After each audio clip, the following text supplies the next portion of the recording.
Charlotte Motor Speedway. They're lean, they're mean, they're 5-7 horses, a man and machine. They're 4 wide before they start to slip and slide.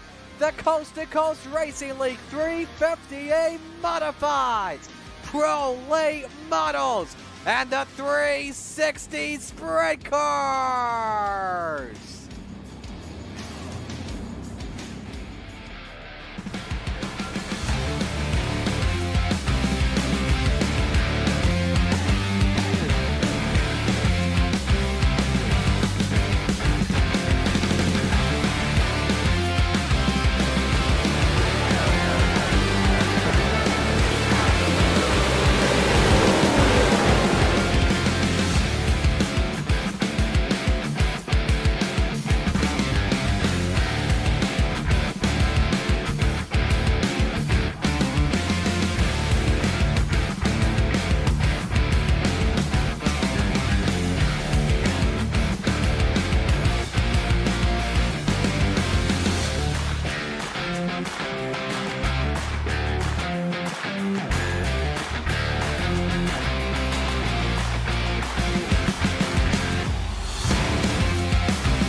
Weren't we just here like 2 weeks ago or something?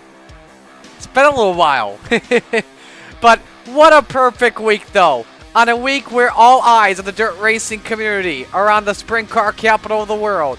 The Coast to Coast Racing League takes Monday Night Madness to the granddaddy of them all, the Knoxville Raceway, where they're hosting the Knoxville Nationals later this week. If you haven't been, you gotta go.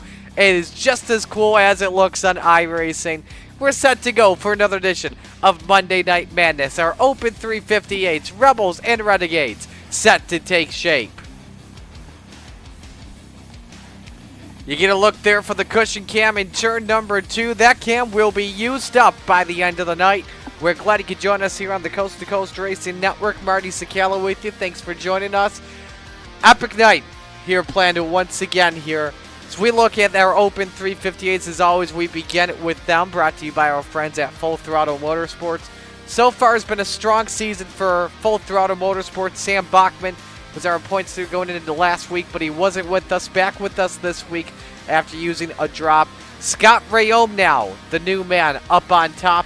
374, 322, a 52-point lead on the Philly Flyer, Trevor Giroux. Again, FTM always strong here. Whenever we take these 358 modifieds, any track, whenever they run on a Monday night, always watch out for the FTM boys. Practice happening right now here off of turn number 2. And while we wait to get things going here with the practice session, the quickest guy on track, Clay Christopherson, with the Full Throttle Motorsports team. In fact, FTM 123. Putt with an 1840 at the moment. This, fun fact, this is a track that Shane Andrews wants to call a race at someday. Shane Andrews, former voice of Super Dirt Car Series and current voice of the Wheat Sports Speedway and also my good friend as well. Hey, I love to watch a big block race at Knoxville. They're fun to drive on iRacing. In fact, I scored my first big block dirt win on iRacing at this very track. So I know what it's like to win here, sort of. But good car count with us. We've got a full field set for this evening. If we do get one more entry, perhaps we will have a B main. And I'm going to guess here that we're waiting for one extra guy. So before qualifying takes place, there's a look at Mike Brewer, the Brew Crew, in the 39, getting set to run here. For those watching, by the way, let us know who you're rooting for in the chat on YouTube. And now they just finished things up, so we will have a full field 24 drivers with us this evening.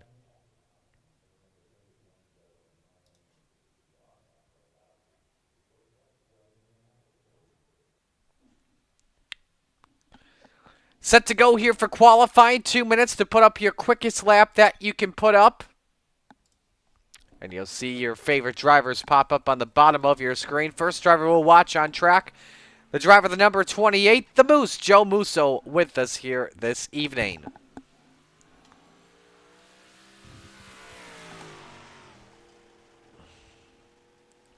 Now, some of our friends are already partying at Knoxville Raceway. The Capitani Classic was last night. They've got, I believe, both Monday and Tuesday off, with the first night of qualifying happening Wednesday. And I've said for this year and last year, after I won 2023, if I'm not announcing racing, I will be at Knoxville that weekend. Joe Musso quickest, 1954. Harold Klump puts it to the top at a 1927. Kurt Schatzer, purple sector 2. He goes quick time, 19:155 for the driver of the 218. Schatzer second, Dixon third, Klump in fourth. Sam Bachman now rounds out the top 5 at 19:28. On lap number 1, 282, Trevor Giroux up to third. Brian Dickens to the top of the charts now at a 19:145. He's actually just came across the start-finish line now. The time actually just came in on a little bit of a delay. But Hammer Down Racing, they won last week with Brandon Templeton at Kokomo. They're now 1-2 here in qualifying. How about Billy Roberts on the 66, fourth quick? 19:24 for him. Kelly Wheeler, ninth quickest on lap number 1, 19:32 on his opening lap. Final seconds winding down here in qualifying. Gavin Chatham trying to get a better lap. He's green in sector 1. 22nd quick on lap number 1. A much better lap on lap 2. 16th quick, 19:48. So Brian Dickens the quickest, 100th quicker at a 19:145 here in qualifying. Beautiful sunset here at the Knoxville Raceway, and things may look a little bit different as well. I'll explain why in just a little bit, but again, everyone makes the show. We invert the top 4 before we go green for all the heat races.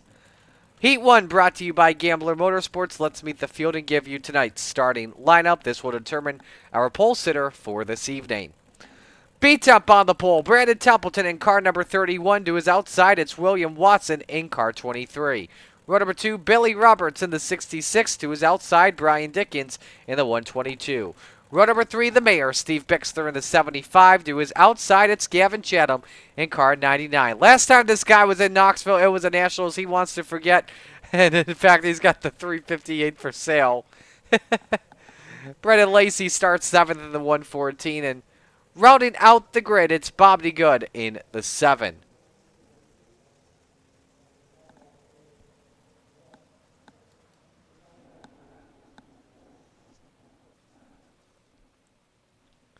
So things look different graphic-wise here. I turned on a couple of settings to see how it would work out with the beast of the computer Trevor Giroux knows of very well.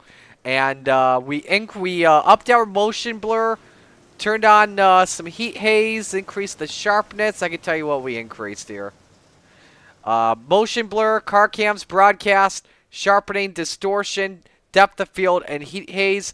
Let us know how it looks, and if it looks a lot better, than it has in the past when we've done coast to coast. We've done in the past, I think, low blur and depth of field, if I recall correctly, but that was with the old PC before that went out on us.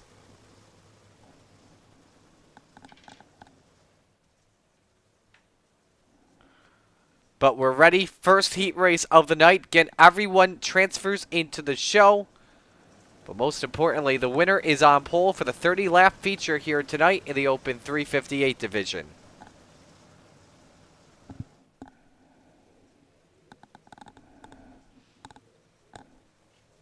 Templeton and Watson bring the field off for turn number 4. First heat race set to go down here at the Knoxville Raceway.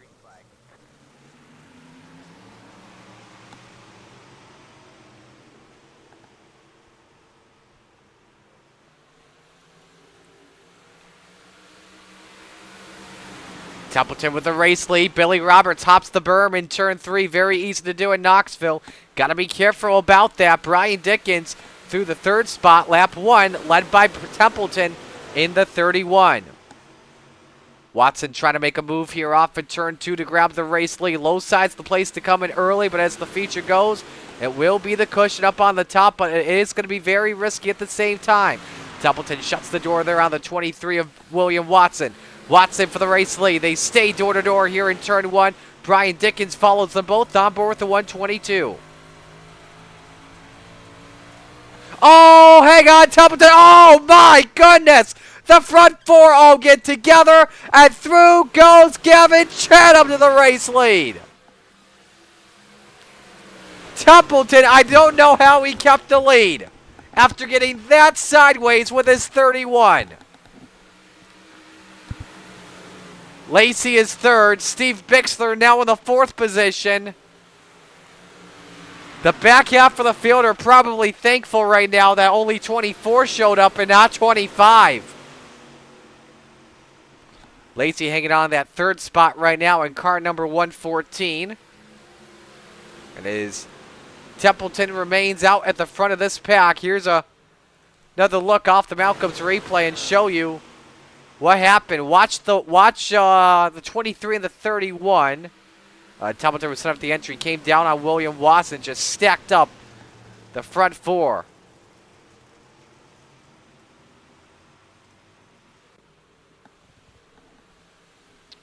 Two laps to go in Heat 1. Templeton still leads by just about a half second on Gavin Chatham. Him and Brennan Lacey each start in the back of the field here for this heat race, and they have taken advantage of it. It's paid off with Watson and Dickens getting together. Billy Roberts even being involved in that accident.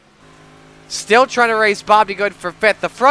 The front 6, I should say, all nose to tail still for the race lead here. But keeping a close eye, though, on this race for the win in Heat 1 and for the pole. Believe, if I recall correctly, Templeton started on pole position last week in his win at Kokomo. And he did. Started pole, looking to get back-to-back poles here in the Open 358s, and he did. Checker's already out. I got too excited there at the end. Chatham 2nd, Lacey 3rd, Bixler 4th, DeGood 5th, Roberts, Watson, and company on back. That's how they looked for heat race number 1. Let's move on to heat race number 2, brought to you by Regency Home Inspection, proud partner of Venom Racing in the Coast to Coast Racing League. The Brew Crew, Mike Brewer on pole position in the 39 to his outside. Sam Bachman, the Sam Maconda in the 007. Row number 2, the Bandit, Randall Dixon in the 011 to his outside. The Superman, Kurt Schatzer in the 218. Row number 3, you've got Slide Job, Isaac Salas in the 5 to his outside. The Brood to Beast, Jeff Barker in the 513. Final row this evening, Bud Molyneux in the 883. And Slide Job Scotty, Scott Rayom in the 4, current points leader.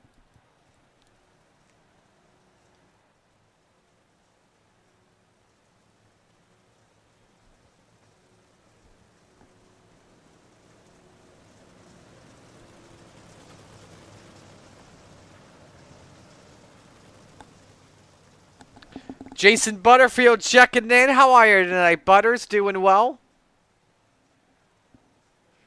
Can't even. I don't even. Are you rain tonight? I don't even know if I saw your name on the roster this evening. Nope, he's not. He's playing Spectre. He's playing crewman tonight. That's what he's doing.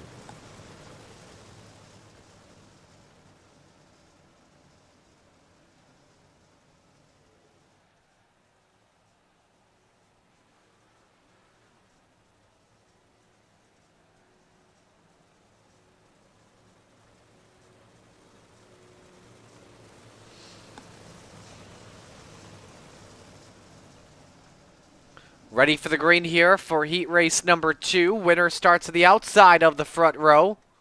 Next to Brandon Templeton for the feature. Kurt Schatzer would like to make it an all hammer down front row. Green flag waves. Here we go for heat 2.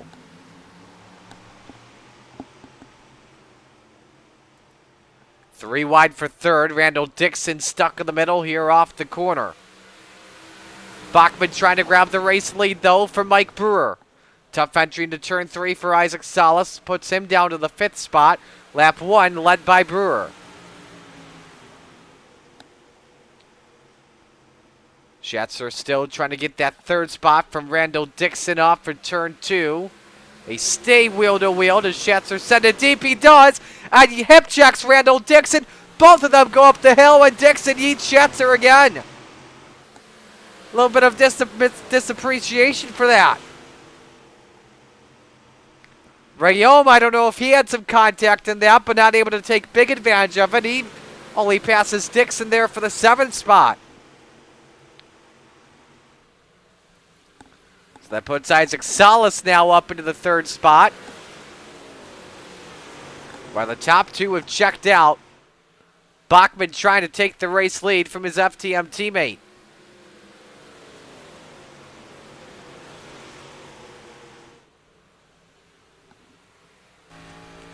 Right on board for a lap here with the Samaconda. Over 100 miles an hour into the corner. With 3.5 laps of race to go here in the heat race.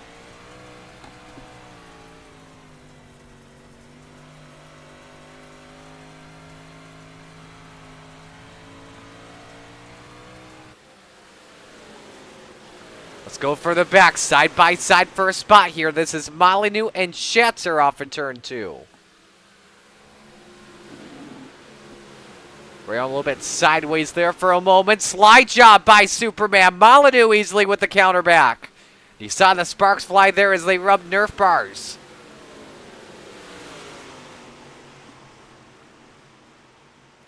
Molyneux takes away the 5th spot. Schatzer drops down to 6th, side by side. Dixon and Rayom in the back. Schatzer trying everything to send it after the contact with Dixon. White flag waves. Final lap here in Heat 2 for Mike Brewer. It's an FTM 1-2 battle here. Samaconda trying to steal it and start on the front row. It will be an FTM car on the front row. Is it Brewer or is it Bachman? Brewer goes in a little bit deep. That helps him out here off the corner. Checkers wave. Mike Brewer, your Heat 2 winner. Bachman in 2nd. Salas 3rd. Barker 4th.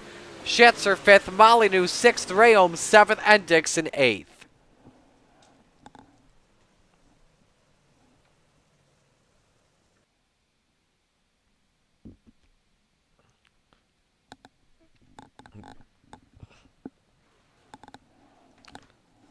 Moving on to our final heat race of the night, brought to you by Maurer Farm Management. And on the pole, Logan Wentz. In the 118, starts on the pole to his outside. It's Kelly Wheeler in the 110. Row number 2, the 2 of Harold Klump, and a big congratulations to this man starting in 4th. Ladies, he's married. In the 075, newlywed. Trevor Giroux, the Philly Flyer. Congratulations to him. I heard it was a big party. Reception full of maple syrup gifts. Row number 3, Joe Musso in car number 28 to his outside. Making his Monday Night Madness debut. That's Ryan Elzey in the number 27. And the final row has the high side banger, Patrick Spangler in car 39. And putt-putt Clay Christopherson in the 51.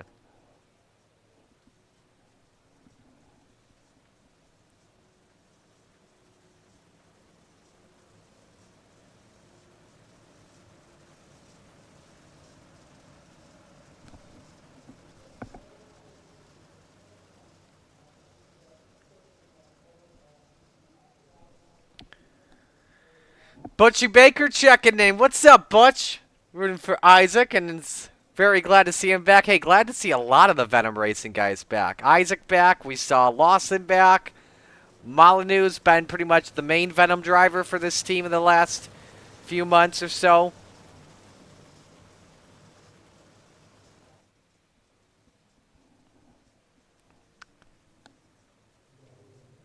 Green flag set to wave here. Final heat race of the night for the Open 358. Here we go.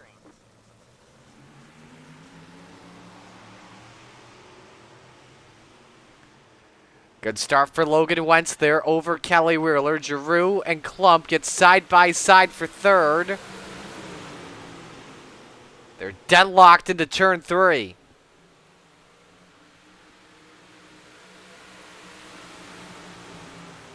Lap number 1 led by Wentz. 3 wide for the 5th spot. Joe Musso stuck in the middle. Elsie up top. Christopherson on the bottom. This could get dangerous here down the back.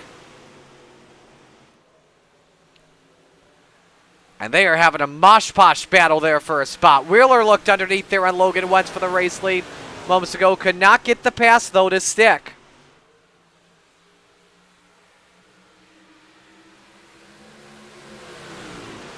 Drew trying to see if he can get a good look at the 3rd spot.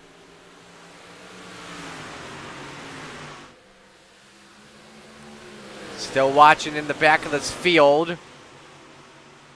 Christopherson, who was quickest in practice, not making too many moves up in the back and up towards the front of the field. Here comes Giroux once again. Looking to grab the 2nd spot from Kelly Wheeler off in turn 4, but Kelly clears him.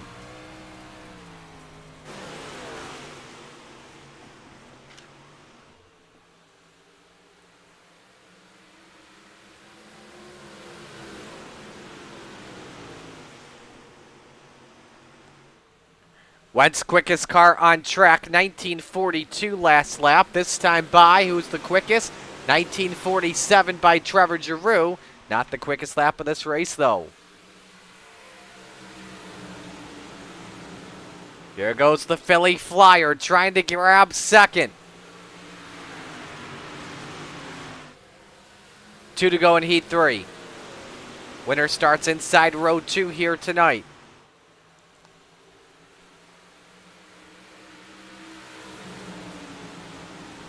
Top 3 all under a blanket as Harold Klump tries to get into the thick of things as well. White flag waves. Final lap here in Heat 1 for Logan Wentz. Oh, Wentz nearly bite the cushion there in turn 1. Klump in 4th. Quickest car on the racetrack. This one's far from over. Wheeler trying a different line here. Up the hill goes Logan Wentz. Kelly Wheeler, I don't think we'll have anything off at turn number 4. Logan Wentz, your winner in Heat 3. Wheeler 2nd, Giroux in 3rd, Klump 4th, Christopherson 5th, Elsie 6th, Spangler 7th, and Musso in 8th. We'll step aside here and take a break. We're under the lights. When we come back, first feature on the Coast to Coast Racing Network.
Warm-ups in Knoxville go quicker than we normally think.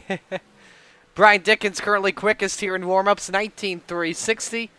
William Watson second, and Trevor Giroux third, each with a 19.38. Billy Roberts fourth, 19.39, and Kelly Wheeler fifth at a 19.41.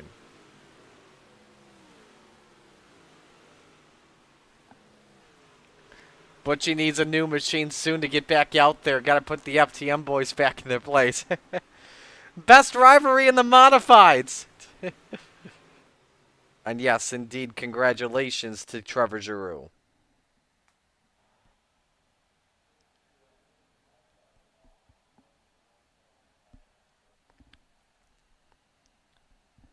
So with that, we're ready for feature time. Let's meet the field and give you tonight's starting lineup for our 30-lap feature. On the pole, let's beat up Brandon Templeton in car number 31. To his outside, it's the Brew Crew, Mike Brewer in the 39. Row number 2, Logan Wentz in the 118, and Gavin Chatham next to him in the 99. Row 3, Sam Bachman in the 007. To his outside, it's Callie Wheeler in the 110. And in row 4, Brendan Lacey, the low-line master, in the 114. To his outside, it's Isaac Salas, slide job in the 5. Rounding out the top 10, it's Trevor Giroux, the Philly Flyer in the 075, and the Mayor, Steve Bixler, in the 75. Row 6, the Brew to Beast, Jeff Barker in the 513, and Harold Klump in car number 2. Row number 7, Bob D. Good in the 7. Next to him, it's Kurt Schatzer, Superman, the 218. Row 8, Putt Putt, Clay Christopherson in the 51. He's next to Billy Roberts in the 66. Row 9, Bud Molyneux in the 883. Next to him, Ryan Elzey in the 27. Row number 10, Brian Dickens in the 122. To his outside, slide job Scott Riom in the 4. Final 2 rows, you've got Patrick Spangler inside row 11 next to William Watson in the 23. Final cars on the grid, Randall Dixon, the Bandit in the 11, and Joe Musso in the 28.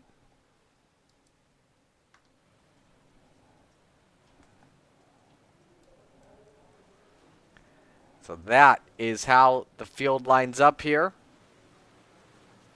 as we are one lap away from getting the green flag here tonight. Pick to win here for me this evening.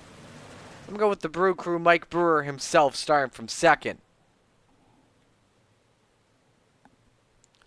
But a full field here with us this evening at Knoxville. 24 drivers checking in, no B main needed. Brandon Templeton, Mike Brewer set to bring us to the green flag. Steve King Foundation pace car makes the left-hand turn onto pit road right now. Barney's got the green flag in hand. First time tonight that it is time to shake and bake. Templeton back-to-back poles, looking for back-to-back wins. It's time to get it on.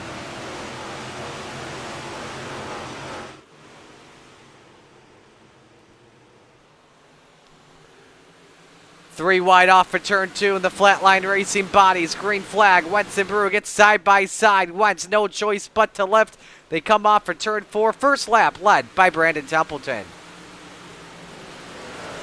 Mike Brewer all over him. Wentz and Bachman, good race for third. 2 by 2 off for turn 2. Kevin Chatham also trying to gain some spots there in car number 99. Here comes Brewer looking for that race lead on the 31. On board with Brewer in that Bicknell 39. Let's see where he can propel himself on corner exit. Hoping Templeton gets a little wide possibly through the corners. But yeah, you can see where it's slick here in Knoxville when trying to run a groove above the shiny stuff. Wentz is checked out in the 3rd spot. Here comes Brewer for the race lead. Nearly got side by side with them. Now tries to diamond 3 and 4. See if he can set that up a little bit better. Can't. Templeton hanging on for right now. First side by side race, you got Brendan Lacey, Isaac Salas. Trying to get 3 wide with Callie Wheeler. Good race for 7th. And Lacey now wants the 6th spot. Oh, trouble in the back, I believe. Oh, look at this. Club, Roberts, Molyneux, Spangler, the 27 of Elsie. No caution somehow. I don't get that. Now it's out. It takes the lap with Brandon Templeton, your race leader. But I believe this all started when Ryan Elsie in the 27 car got turned. Take a look at the replay, show you what happened.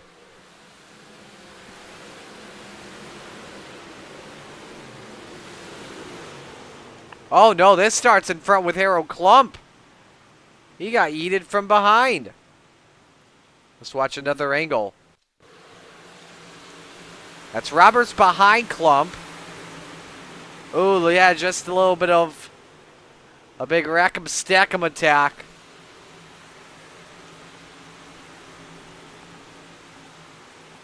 It was just one of those bumper car type things, some hard racing situations. This is on board with Ryan Elsie.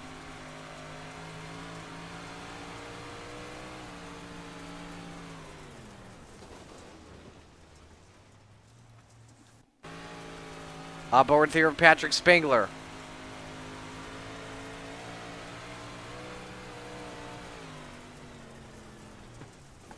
Thought he had a hole that he could miss it in, but nowhere to go.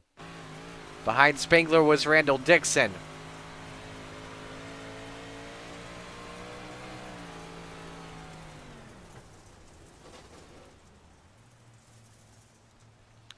Let's go Harold Klump in car number 2.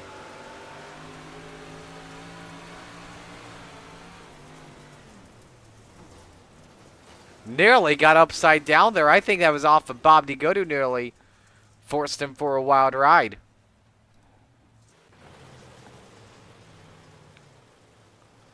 And the lights are off, set to go green flag, our first restart of the evening. Brandon Templeton, Mike Brewer, row 1. Logan Wentz, Gavin Chatham, row 2. Sam Bachman, Kelly Wheeler, row 3. Top 6 spots unchanged. Isaac Salas, Brennan Lacey, row 4. Steve Bixler, Trevor Giroux, and I believe, where's the guy in the 5th row there? Steve Bixler round out the top 10. They weren't tightened up there on that restart. Nobody, though, I don't believe nobody was trying to brake check or anything like that. We're back to the green flag, 3 wide. Isaac Salas stuck in the middle off for turn 2. That was Gavin Chatham on his outside. Trevor Giroux riding the berm, loses some speed in corner entry. Templeton continues to lead. Big gaggle in the center of 1 and 2. Mike Brewer, meanwhile, just lost a spot to Logan Wentz in the 018. Chatham 4th, Bachman Salas. They're side by side for 5th.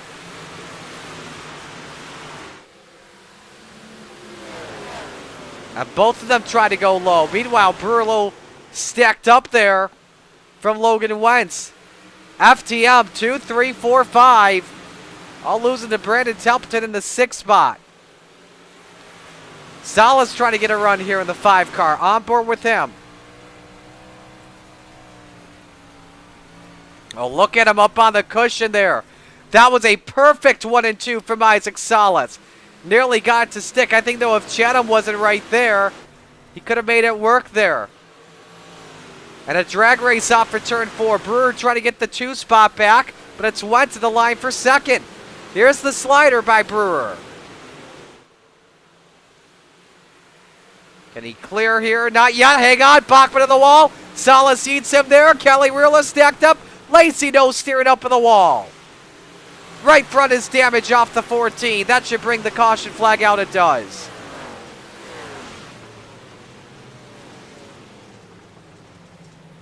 Just another stack up there once again. And Brennan Lacey's the one that pays the price. Bachman catches the wall. Salas in front of him.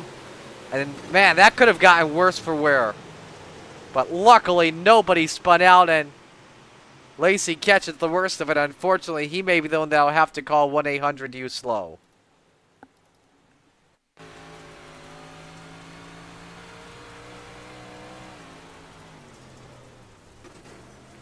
It was just that hard impact in the wall that broke the steering. It wasn't the first impact with that car.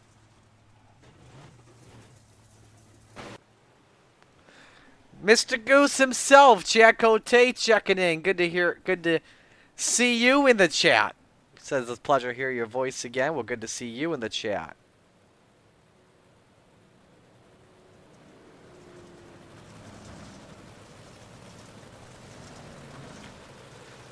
Believe.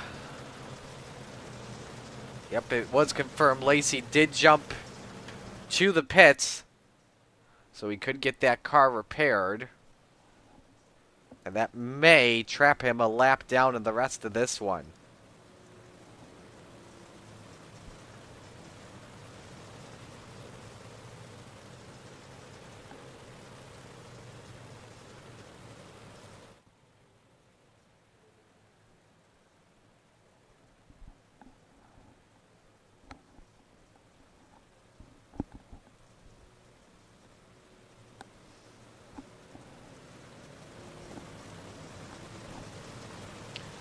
Double file restart. We're going to watch this from our aerial shot.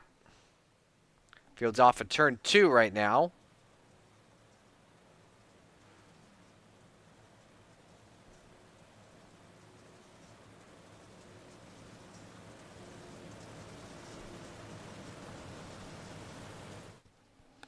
Templeton Wentz, row 1. Brewer, Chatham, row 2. Bachman, Salas, Giroux, Christofferson, Schatzer, and William Watson. That's the top 10. Templeton fires. We're back to green.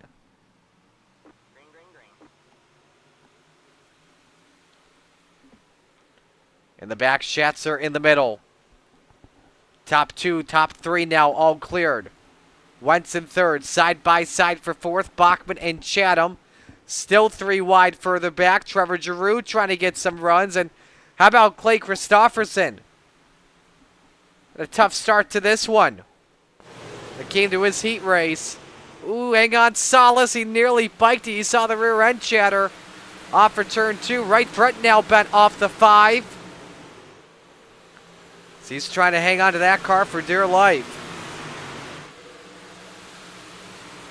Christofferson put up 9 spots. Bachman wanting 4th here off of turn 2 from Chatham. Takes that spot away. Let's go to 2nd. We're able to clear Logan Wentz for right now. We're halfway home. 15 up, 15 down. Gary Sigelkow also checking in here in the chat, rooting for Salas. 99-51 car. The 2 teammates racing for 5th. So it's FTM 2, 3, 4, 5, 6 as things were to stand. And give credit for the way Putt-Putt's rocking that low line. Oh, look at this. We nearly went 4 wide off for turn 2. William Watson trying to make some moves. He started back in 22nd, and he's running in 8th right now. What a charge from Watson in the 23. He got into Salas and turns him. And Watson gets collected. Same with Brian Dickens. Caution flag waves. Oh, Molyneux up in the air in the 883. Oh, man, what a shame that was. Salas working on a very good run. Gets yeeted in turn 1. You know, I love to watch the aerial shot because Schatzer may have gotten to the back of Watson. Dixon caught a piece of that too. Let's watch aerial shot. Now, does Schatzer catch Watson here? Nope, that was all Watson. Going to save as well by the 23 car, too. Let's take a ride on board here first off with Salas.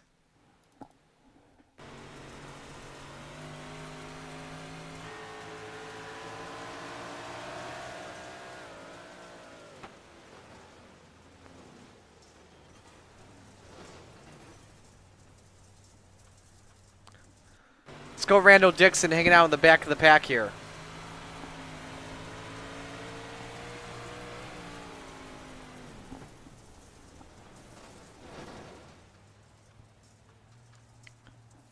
Bud Molyneux with the 883. Look how close he gets to going over. And we're already just like that back to the green flag. And man, that's a wild ride. back to the green. Single file rest of this race. Templeton is checked out from Wentz and Brewer. The Brew crew looking for second. Slide job by Mike, and he takes it away. Logan Wentz tries the crisscross, and Wentz is second at the line. Sam Bachman tries to make it a three-man horse race in turn one. Putt Christopherson wants to turn to a fatal four-way. 3 wide down the back.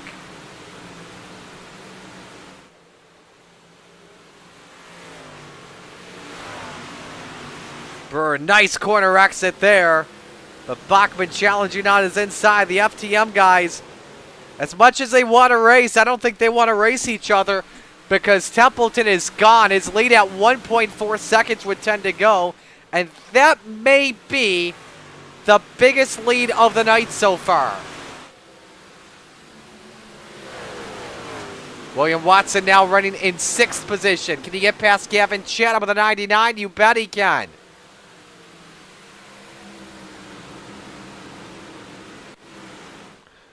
FTM 2 through 7. You got a hammer down racing car leading, then FTM 2 through 7.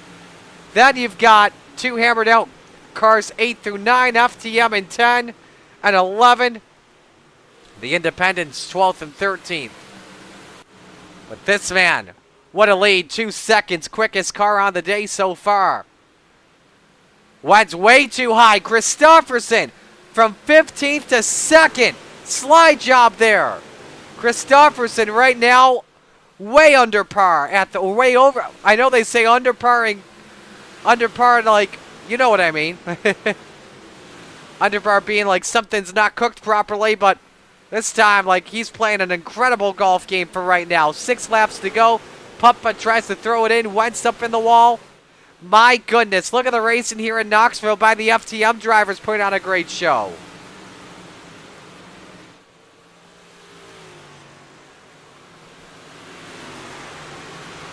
Ooh, Christopherson trying to clear his teammate, and he nearly put Logan Wentz up on the wall. But this, you got Watson up 16, Christopherson up 13, up 12 is Dickens, 11 Musso, and 10 is Scott Rayome. Battle for second once again off of turn 4. 4 laps of racing remain.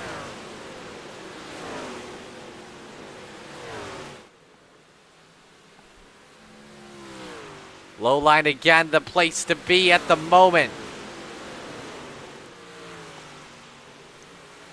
And Christopherson commanding the FTM troops here with 3 laps remaining. And again, William Watson now in 5th, biggest mover from 22nd in the back to a top 5 spot. Great run for him, but this man is dominated this race so far from pole. We know how good he is at these small tracks, but at the big tracks we expected an FTM slaughterhouse. However, whatever Templeton has found lately as he kisses the wall off for turn 2, it is working very, very well. White flag flies, final lap underway. He can't miss any more races the rest of the year if he wants to contend for a championship. This one will make sure he's a championship contender. He won at Kokomo last week. Beats up your winner at Knoxville. Christopherson second. A 3-wide photo for third. Bachman, then Wentz, then William Watson.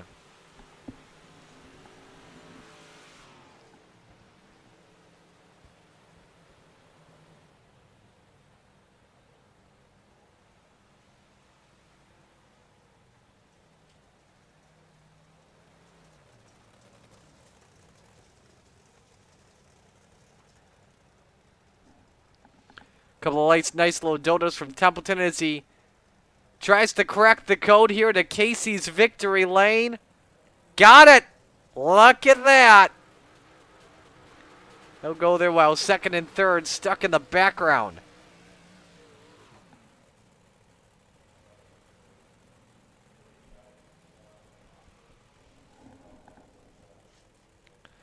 So here are the way your results here look from tonight. Templeton wins by 2.2 seconds over the FTM crew.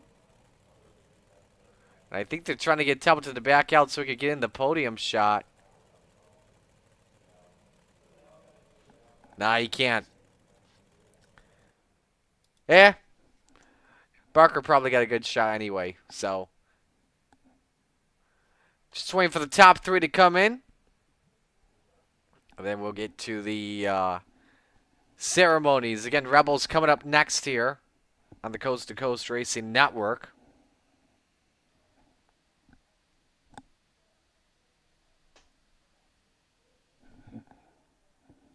Clay Christopherson is ready to go. All right, we got them all in. So we'll begin with the Sam McConnell. Let's see what the sound effect is today.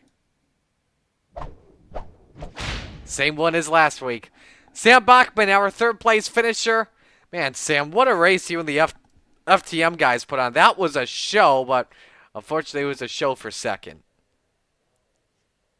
Oh yeah, you can never complain again. For second or third here, it's a good group of guys, so it's pretty good racing though. Felt like out there. We missed you last week. Where were you last week? I think you know. I think I do too. So, but anyway, other than that, what other positives do you take away? It's pretty good track. Felt like you could kind of run anywhere. You could run the top or the bottom, but just felt a little better for me on the bottom in one and two, and kind of rolled through the middle in three and four. But it was a pretty good race. Well, who do I give shout outs to before we let you go? All the boys over at FTM, Gunner at Swan Speed Shop. He's really been working hard on the dig. Dean over at Super Dirt Car Series, Expert Installation, Marty, you for broadcasting, and Coast to Coast. Alrighty, man. Appreciate the time. Great job tonight, and hopefully we'll talk to you again next week. Yes, sir. Sam Bachman finishing third here this evening. Let's go to P2 and talk with Putt Putt Clay Christopherson. Man, what a drive, Clay. 15th to second. How'd you do it? Rolling the bottom where nobody was. Yeah, it's like Knoxville's normally known for, obviously, as we know, starting low, then you want to be on the high side. But did you have a setup really set up for the bottom, though? I kind of had it. The most I was going to probably move up would be top middle. I didn't plan on running against the wall or anything. So I put a lot lower of a gear, but I usually do just to keep the RPMs low so they're not spinning. And here in one and two, I mean, I was able to throw it in so hard coming into one on the bottom, and then three and four pretty much just turned left and let the car roll. And no, it felt really good. One and two is pretty much my passing corner, I think. Was it tough to pass in the heat race from your perspective? Very, because you would get a good drive on the bottom, but they would get a good drive on the top or even a better drive. So you'd come out bumper to bumper almost every time, and you kind of had to wait for them to mess up, or hopefully you didn't mess up. And that's kind of how the feature was too for the first half. It was very patience. Well, a great run for you tonight. Who do you want to give shout outs to? You guys for putting this on, all the guys at FTM and Swan Speed Shop for 358 and big block sets. Alrighty. We'll let you go. Great job tonight, and hopefully we'll talk to you later on. Thank you, sir. Clay Christopherson, your second place finisher. As we head to victory lane, Brandon Templeton, we may have to change your nickname from B-Temp to the FTM Slayer. What a drive tonight. Yeah, we'll take it. I didn't think I had any speed at all early in the night. I missed qualifying, and like in warm-ups, I was like 10th quick or something like that, given everything I had. And then when the feature came in, it slicked off a little. It just started coming in. What improvements do you feel you have made lately, since this is now back-to-back wins for you? Yeah, just patience, trying to wait for the race to come to me instead of trying to force things when you're behind people. I guess I haven't been behind a lot of people, but it's worked out. I guess that's part of it too, is luck of the draw sometimes. Take me through the car and where you felt you were better at than everyone else. Well, early in the race, when I started running the slider in one and two, it felt like I was looking back in the mirror and I started pulling away doing that. But then, like in the end, I know Christopherson, some of those guys were crawling the bottom and doing some different things. And it was fun at least to have different lines, but they were coming. Who do I give shout outs to on this run? And I got to thank Jay with the Dirt Track Bank. everything he does to support us. Everybody with Hammer Down Motorsport, Hammer Down Racing, Joe, Kurt, Brian. Brian had us on an awesome setup tonight on rails once it slicked off. Full Throttle Motorsports, thanks for sponsoring tonight's series, and everyone watching at home, thanks to them. Thanks to you, Marty, for putting on an awesome show, and hopefully we'll watch some Oski sprint racing down the front stretch tonight. Absolutely. Well, hey, we'll let you go. Congratulations on the win, and back-to-back for you. Good luck later on tonight. Thank you. Brandon Templeton, your winner here this evening in Open 358.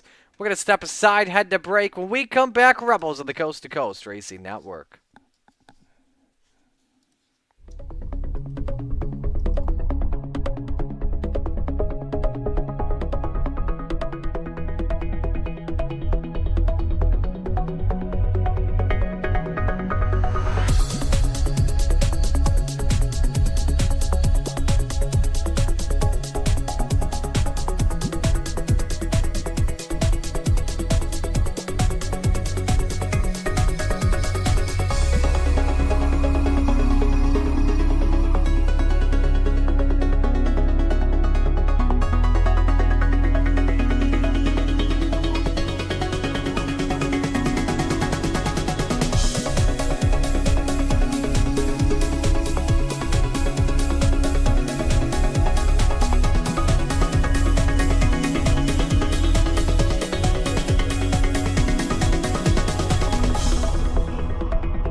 It's time for another edition of RSN Trackside, powered by Bob Johnson Auto Group on Rock Sports Network. Kiss on the champion.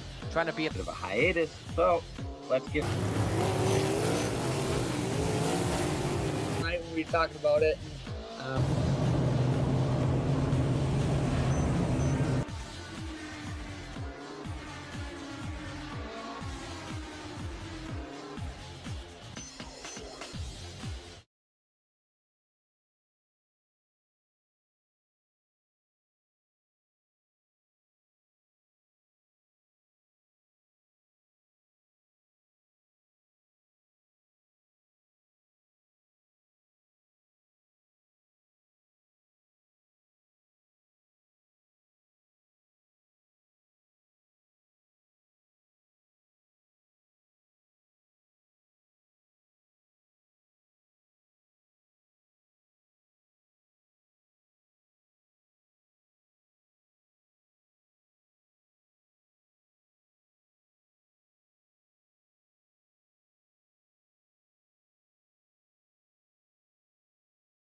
Outpouring of love. It was amazing. These dollars had come together to support us, and we realized no, we didn't want to use them for us. We wanted to use them to help others. The foundation has done so much for so many people. It helps any family that has somebody, whether it be a crew member or one of the drivers, that get hurt. We can help them to get through the situation. I was injured in a non-wing sprint car accident that broke my neck and left me with a spinal cord injury. I was in the hospital 8 months, and that got really, really expensive, so having that extra help to help push me and my family forward was a big deal.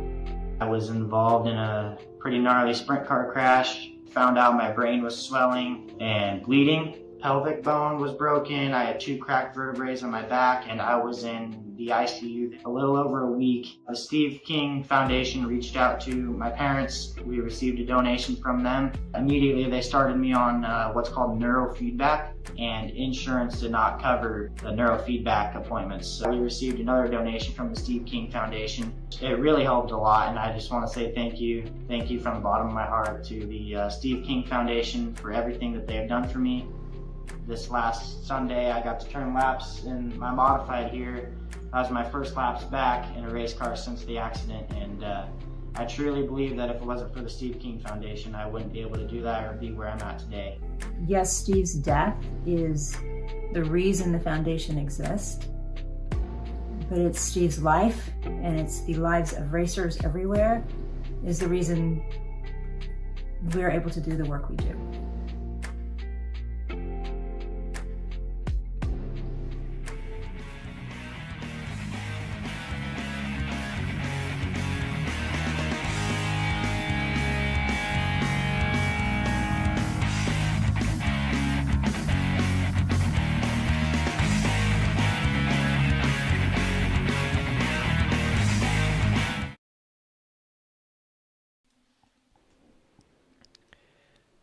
We're back here on the Coast to Coast Racing Network as we continue on Rebels action.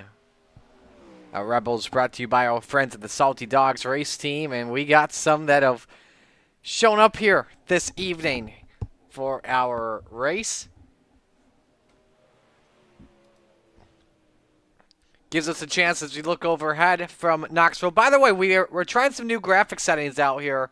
Let us know what you think of them in the chat below if you enjoy them during our Open 358 races. Hopefully they look a lot better because of the speed with the sprint cars around Knoxville. But great race we had last week in the Rebels division. It was Chad Griggs in a great, really, really good battle for the race win late in the going.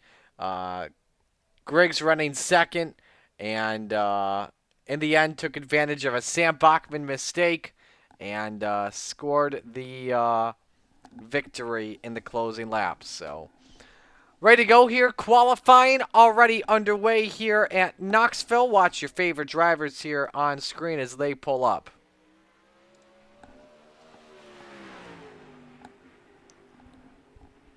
First driver will watch the driver of the number 4, that being Greg Parmerly.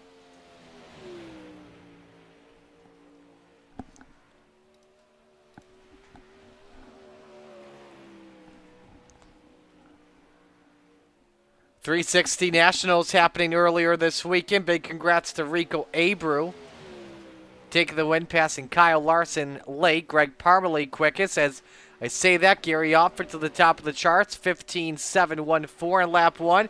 Gavin Chatham, quick time for him. Purple sector 1, 15.830 or 15.630 for the driver, the number 99.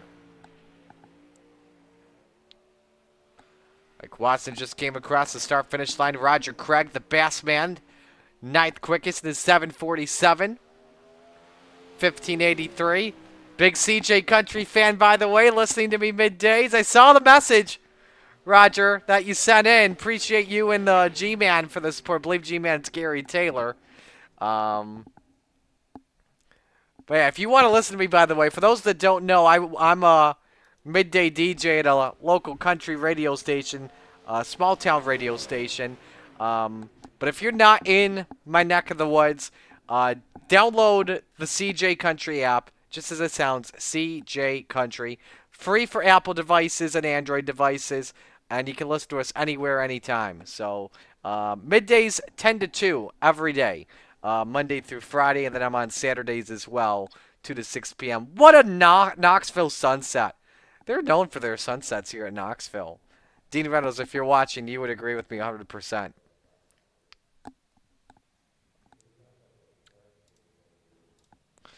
2 heats this evening for our Rebels division. And we're ready for heat race number 1, brought to you by Gambler Motorsports.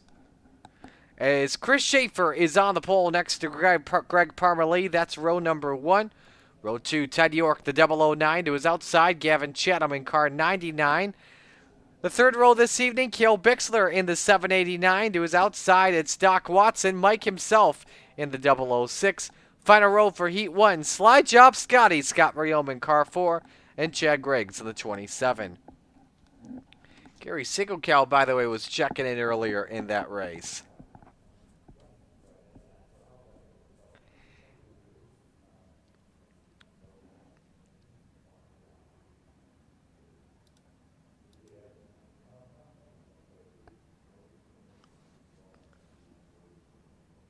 Had a lot of fun first race here. Ryan, is that you? Check it in the chat. Inks, am I pronouncing your YouTube channel name correct? I believe that's Ryan Elzy, if he's saying first race here. Ron was checking in too, rooting for Mike Brewer.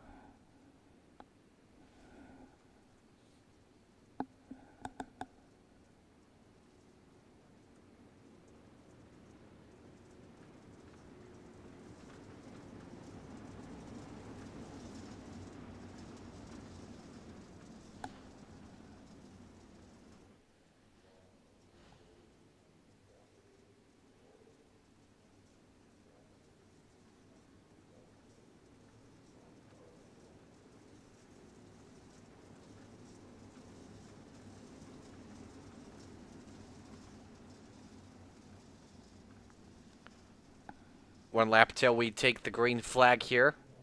Winner starts on pole. Everyone transfers here this evening.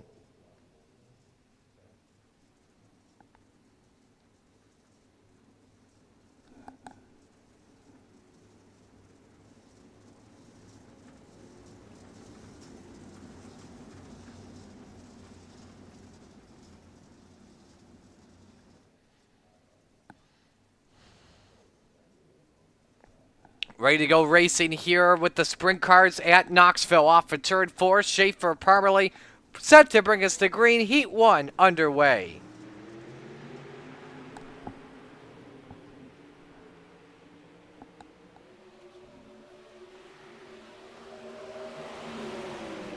Good start for Chris Schaefer. Gavin Chatham underneath, trying to grab the second spot here. Off of turn 4, lap 1 led by Schaefer. Chatham, does he throw the slide job here for the second spot?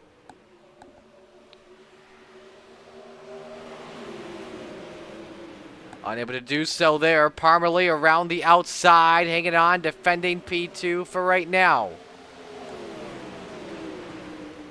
Gavin Chatham trying to grab a run. He puts the slider there on Parmalee, and the 4-car counters back, and they nearly... Oh! They do touch. Chatham hanging on to it. What a save! That could have gotten ugly. And now Teddy York follows the draft of the 99 of Chatham on board with him off of turn 2.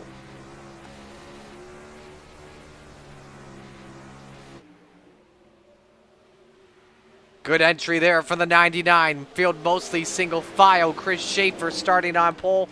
Quickest in heat race number 1. So far to 15:77. Not a lot of passing going on early just yet. Chatham and Watson are the only ones to make the 2 passes for right now. And now Chatham tries to throw a slider at Parmalee. He knows the way Parmalee's racing them, so Chatham's going to try and do it again. Going to keep it very close here off for turn 4. 2 to go in heat race number 1.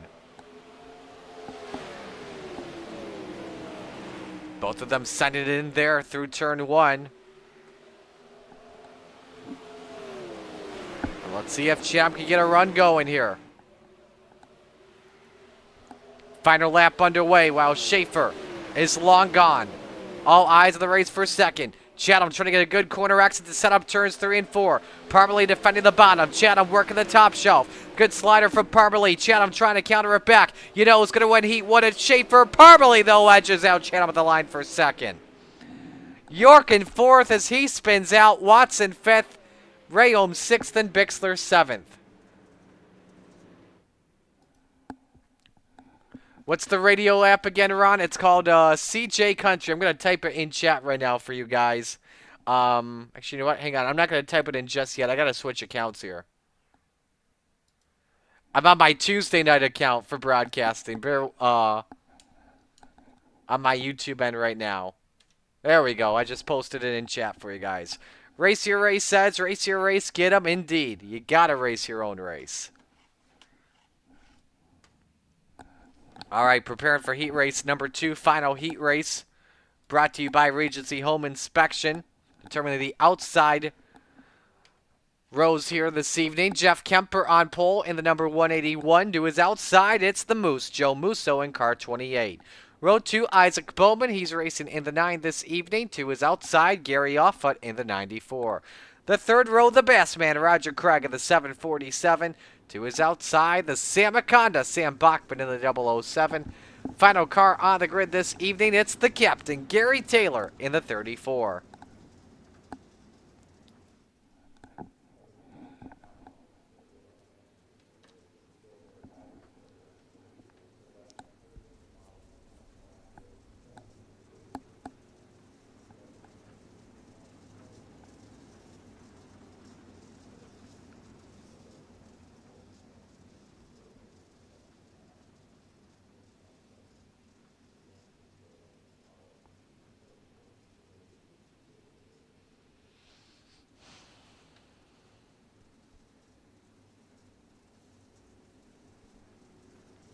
Field is set to go green, 8 laps in heat race number 2.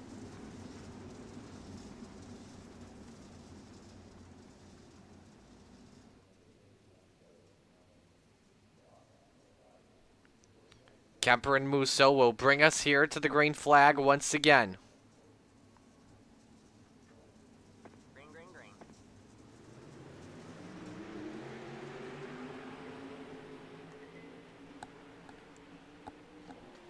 Kemper off to a good start. Musso and Bowman wing to wing for second here into turn 3.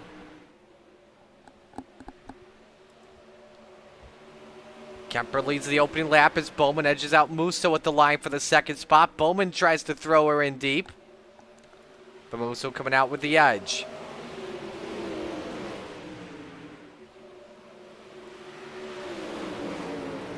Craig and Offutt side by side as well. That's the race for 4. Oh, hang on! Big impact for Musso in the wall. He'll start for the back this evening. Man, that was a lick he took. I don't know if there was contact off of Isaac Bowman or what. We'll grab a replay in just a moment. Gary Offutt going for second. Slide jobs Isaac Bowman. The 9 car able to cross over and hang on to 4th for right now.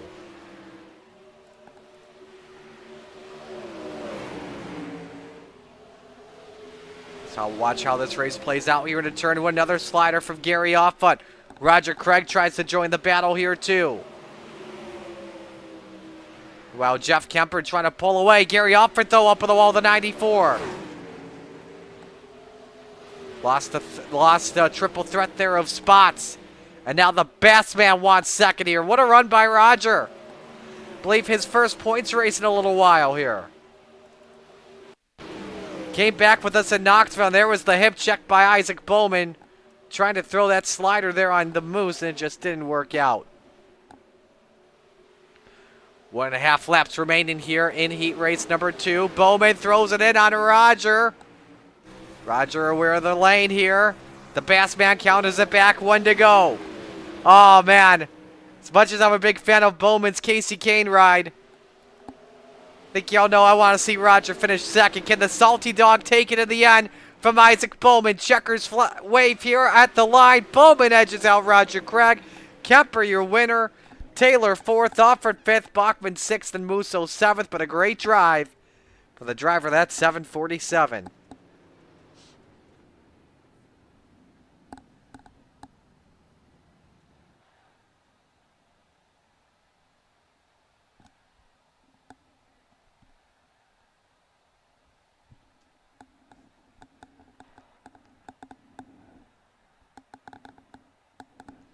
So with that, that'll do it for heat races here this evening. We'll take a break here. When we come back, feature time for the Rebels of the Coast to Coast Racing Network.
Set to go here as warm-ups are wrapping up. Gavin Chatham quickest, 16:03. Chad Griggs second, 16:22. Cale Bixler third, 16:25.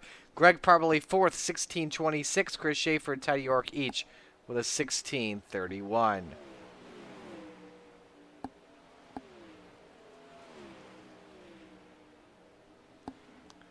Crowd continuing to show up here for the Knoxville Nationals.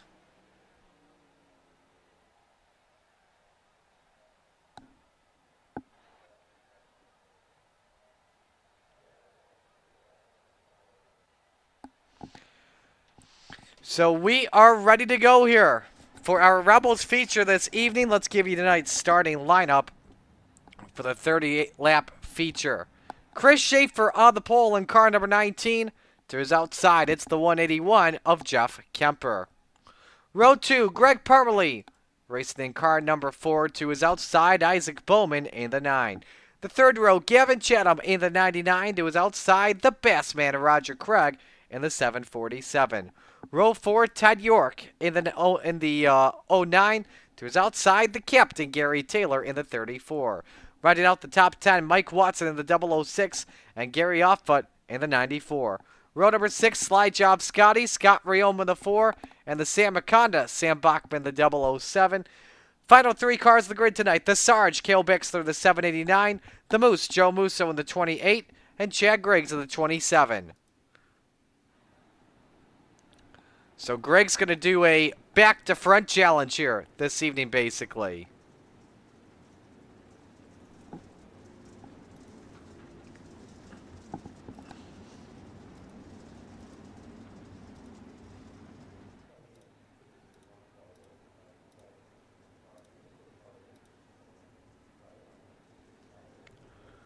Nice start here for Schaefer this evening on the pole position. I believe his 4th ever pole in Rebels action.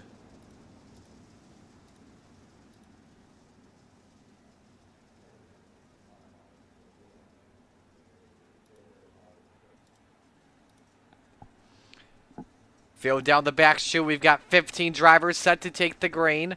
30 laps. Remember, top 5 move into the Renegades pending IL.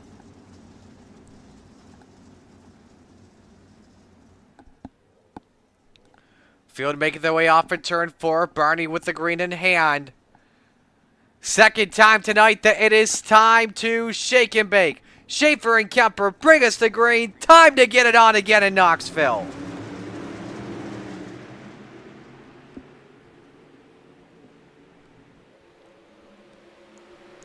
Good start for Schaefer in the 19. Kemper running second. Kemper third. 3 wide for the 4th spot. Greg Parmalee stuck in the middle. Gavin Chatham, Roger Craig, each gate pass. Hang on there, Greg, off the bumper of Craig and Ted York. Both of them able to save it. Race for second, meanwhile, on. Gavin Chatham, Jeffrey Kemper a wing to wing in turn 3. Chatham, nice spot off in turn 4, rolling on the bottom, lot like how Christofferson did in the Open 358 feature. And now Chatham wants the race lead from Chris Schaefer. Wastes no time. Hit the easy button. Gavin Chatham to the race lead. That was easy. So Chatham with a 15.98 out to the point. Race for the 3rd spot. Bowman trying to take that away from Jeff Kemper in the 181. He does, wasting no time. The race for 5th is a wild one. Ted York, Roger Craig, Gary Taylor, all trying to grab the final spot in the Renegades field pending IL. Big hello, by the way, Megan checking in the chat. Oh, Taylor up on the wall, able to hang on to it.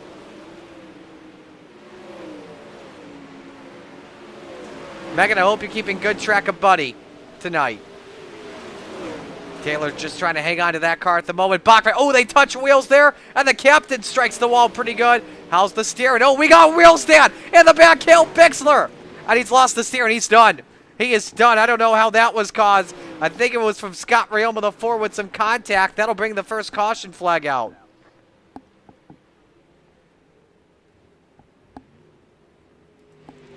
So Gavin Chatham, your race leader here. So look at what happened.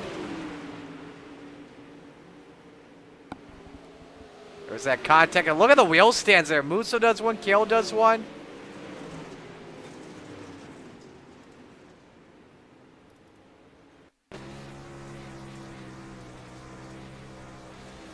Over with Frayome. Just tried to miss it. And caught the wall.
Set for the restart here.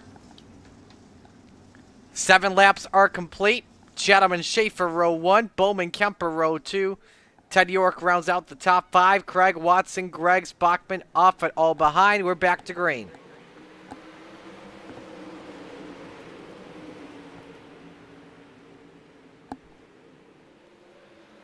Oh, we got one right at the wall. That was, again, Rayome. Gary Taylor goes around.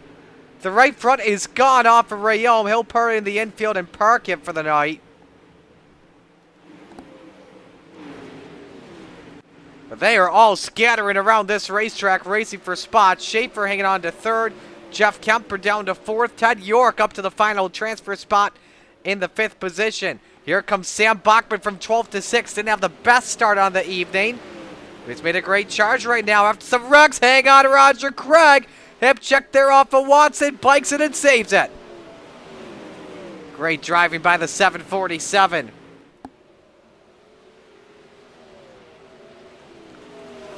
Jeff Kemper trying to grab the 3rd spot back from Chris Schaefer. Both of them share the front row. Bachman, ooh, off the wall with the right rear. We'll see with Watson as well. Lost a lot of speed. Here comes York in that 09. And here comes as well this man, Chad Griggs, who stole the win from Sam Bachman last week at Kokomo. And he's running the low line, and it's working well. And there goes Bachman around the 07. And we got one upside down. That's Roger Craig off for Joe Musso.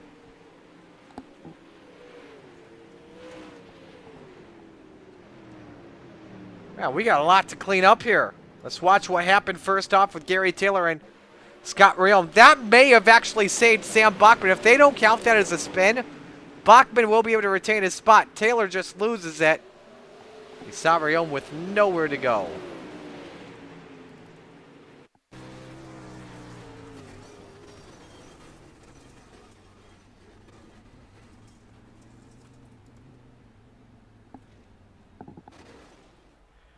Now let's watch what happened here. This is with Bachman. He just touches the tire there. But then this also happens further back.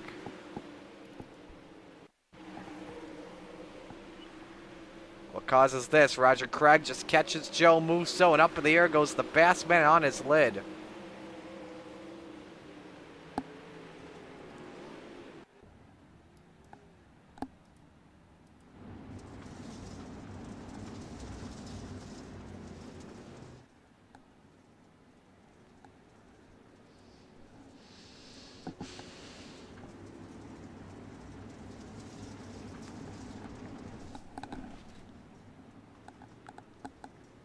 Lights are off. We'll go green next time by.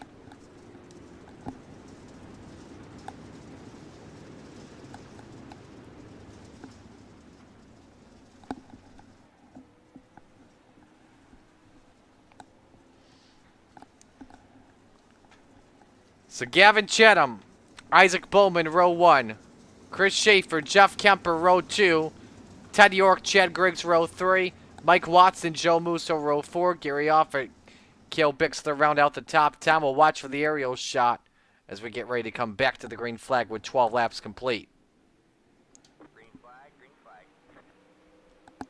Watch Isaac Bowman here in the 9. But Chedham able to hold serve. 3 wide for 3rd. Caution waves Gary Taylor.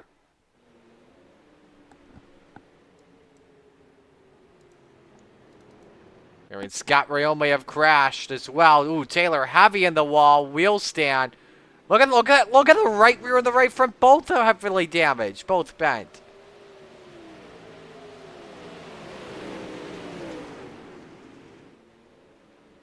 Then we had this as well with Scott Rayome.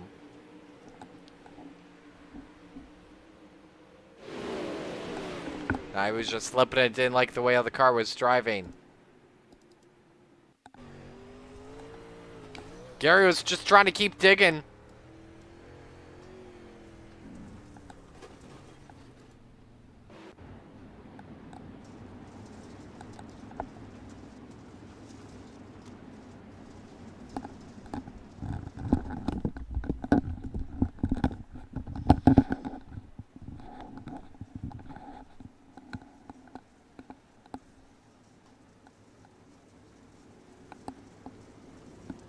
So we'll go single file here rest of this race as we've done both of our double file restarts already.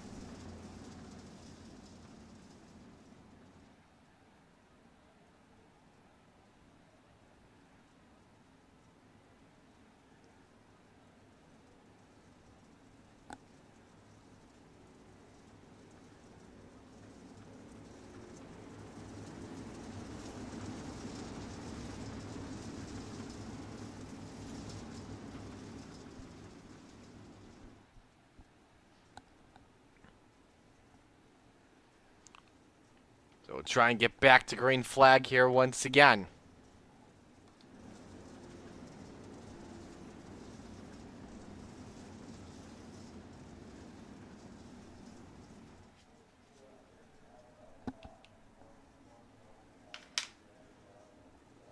Bowman trying to look underneath here on this restart. We're back to green.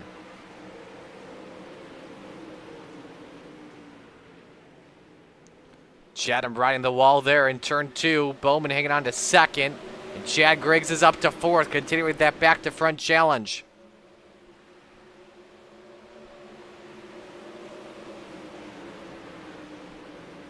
Ooh, Griggs nearly gets sideways there in turn 1. They try and counter it back here through 3 and 4.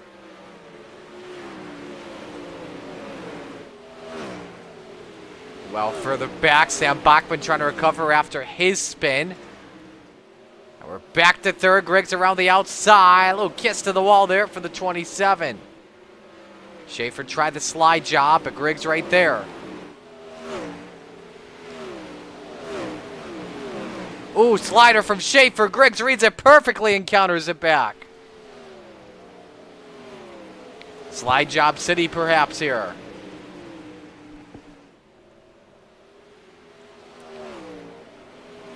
Here we go again for Schaefer. Another slider. Griggs with the counter back. Ooh, in the wall there. I believe that was Ted York of the 09.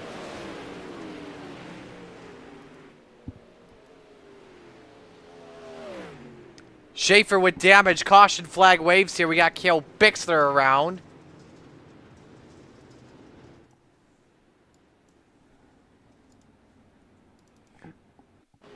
Look at what happened.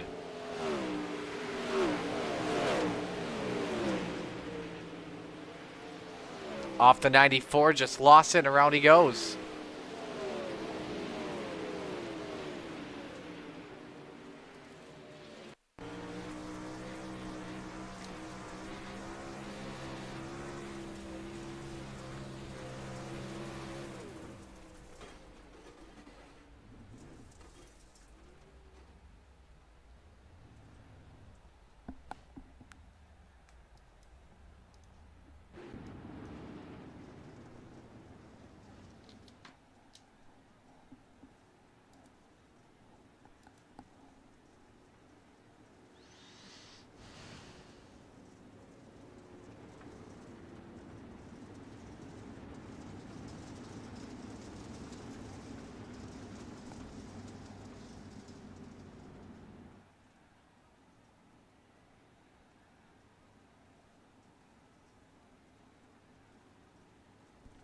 Should be 1 to green here with 12 laps to go.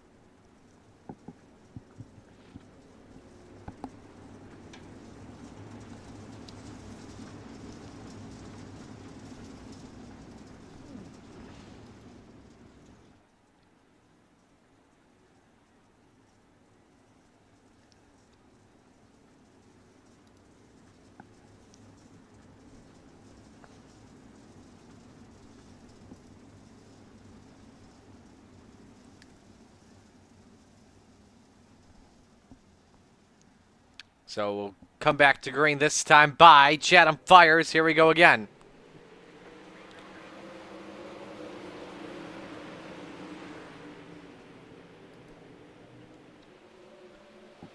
Chatham holds serve on the restart. First side-by-side battle for 4th. Schaefer trying to hang on over Kemper. Ooh, Bachman bikes it there in turn 3. Gonna hang on to it. Mike Watson trying to grab a spot in the top 5, a qualifying spot for Renegades possibly. Ooh, that is tight between Kemper and Schaefer. And that nearly got dangerous. York trying to thread the needle here. Here comes Bachman. Any ballpark that he's done. Either that or it was 12X for the 007. That may have been it. Have to double check on that. On board with Ted York in the 6th spot. He's the first one out for right now.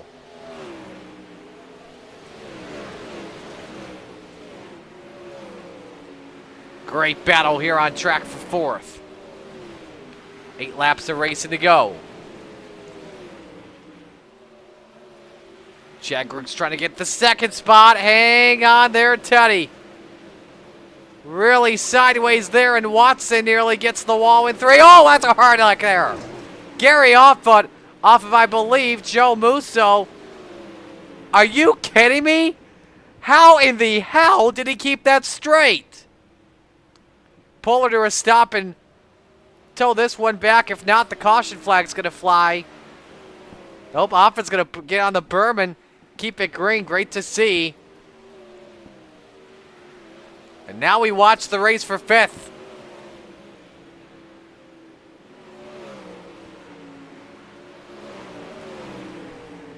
York off at turn 4, wing doing with Kemper.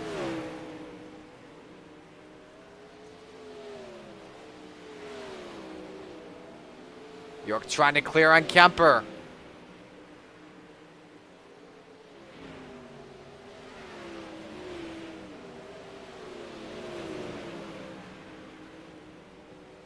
York using that cushion off for turn 2. 4 laps to go. And he's got that 5th position for right now. Meanwhile, still Gavin Chatham with 3 laps to go. A 1.5 second lead on Isaac Bowman.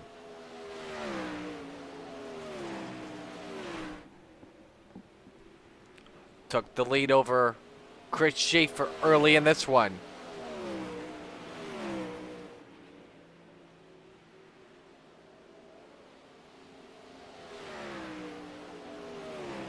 Teddy York, Chris Schaefer still battling for 5th here. Doc Watson trying to get in this too. White flag meanwhile waves. Final lap underway here. Making his way through 3 and 4. Checkers wave. Gavin Chatham, your winner in Rebels tonight in Knoxville. Bowman 2nd, Griggs 3rd, York 4th, Kemper 5th.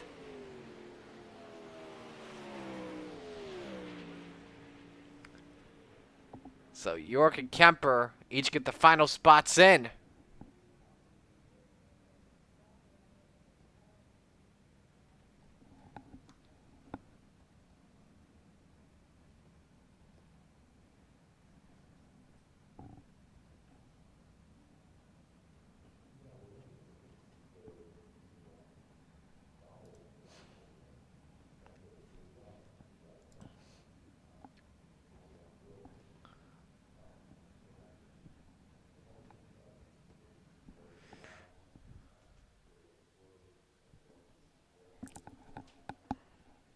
There are your results there. Again, top 5 in the show. And we'll talk with your top 3 in just a matter of moments.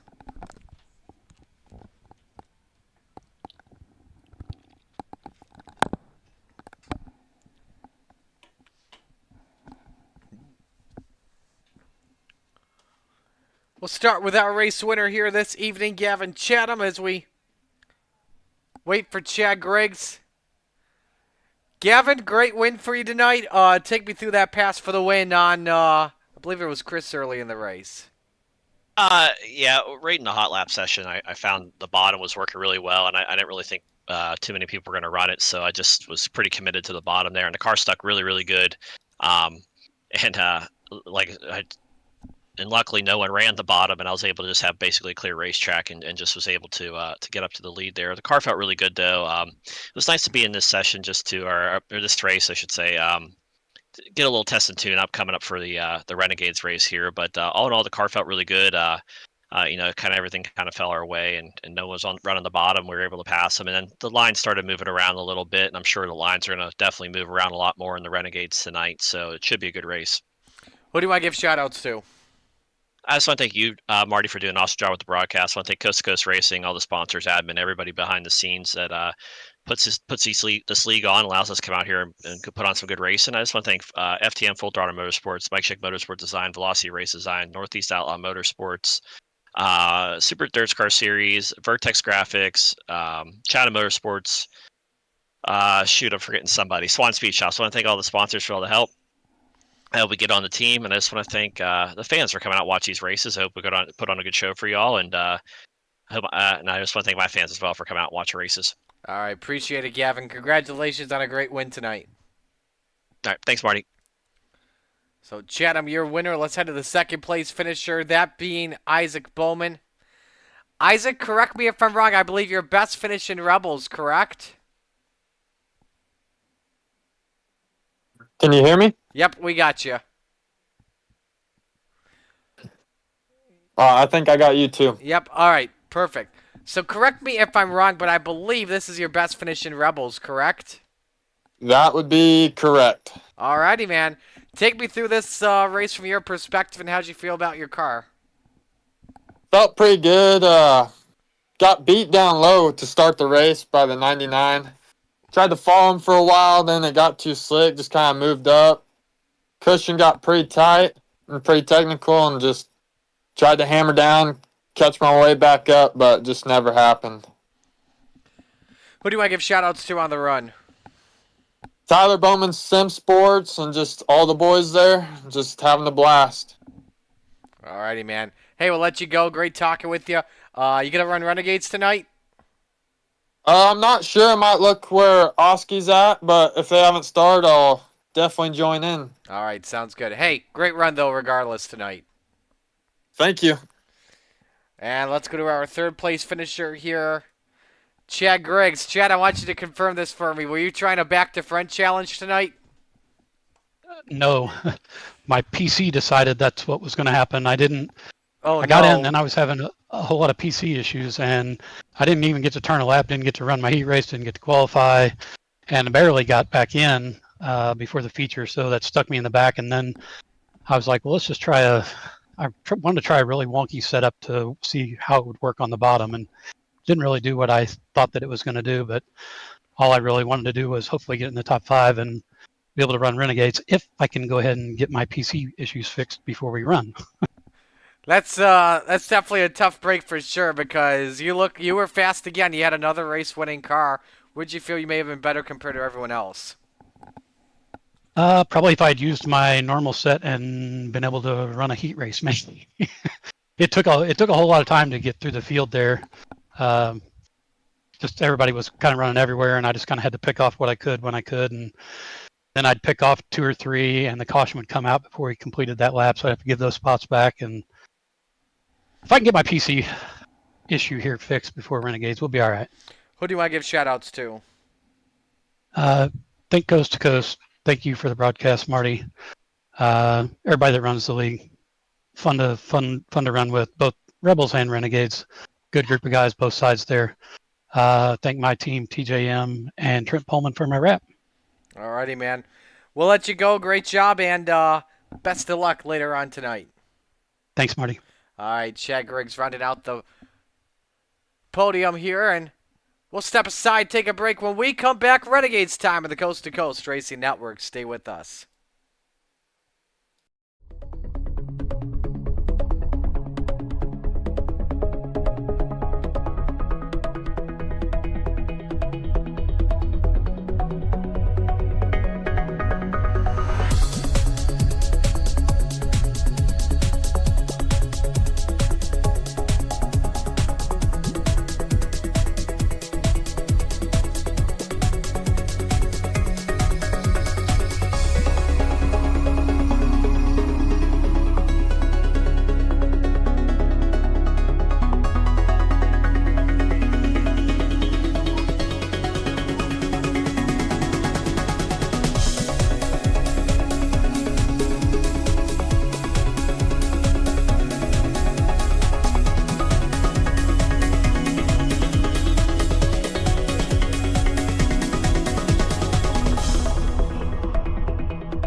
It's time for another edition of RSN Trackside, powered by Bob Johnson Auto Group on Rock Sports Network. Kiss on the champion.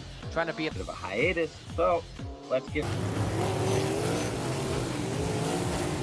Tonight we'll be talking about it.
Outpouring of love was amazing. These dollars had come together to support us, and we realized no, we didn't want to use them for us. We wanted to use them to help others. The foundation has done so much for so many people. It helps any family that has somebody, whether it be a crew member or one of the drivers, that get hurt. We can help them to get through the situation. I was injured in a non-wing sprint car accident that broke my neck and left me with a spinal cord injury. I was in the hospital 8 months, and that got really, really expensive. So having that extra help to help push me and my family forward was a big deal.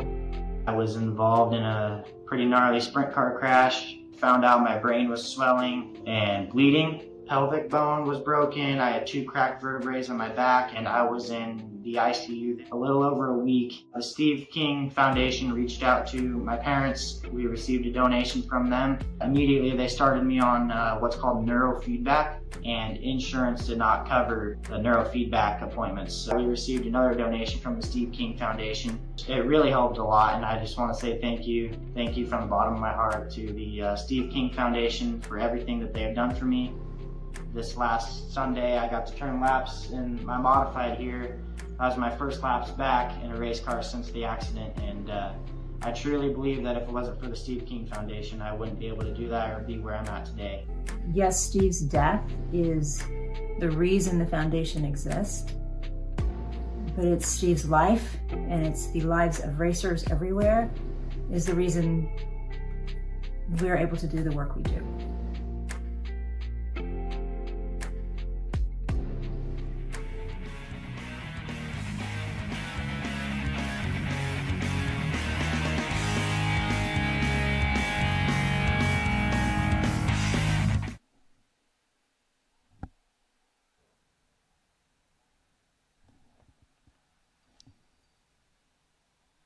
Set to go here on the Coast to Coast Racing Network. Overhead, up top for the Knoxville Raceway, as Renegades action is just around the corner here. Brought to you by our friends from Flatline Racing Bodies. Marty Sakala with you, back on the call. Glad you could join us.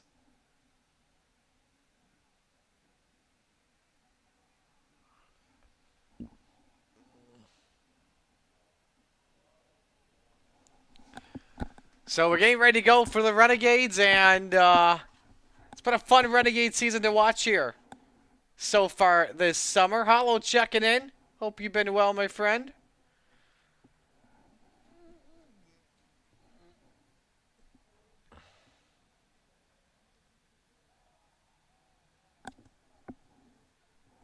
So far right now in Renegades this season, Ross Corinna's been the dominant man with 3 wins in 6 races. But 2 wins from Chad Griggs and 1 win from Blake Chapman have led to challenges throughout 2025 summer. Qualifying is underway. Put the first driver on the racetrack, and we'll put in Patrick Spangler, the high side banger here in the 39. Knoxville Nationals weekend here in real life, so you don't want to miss out on it.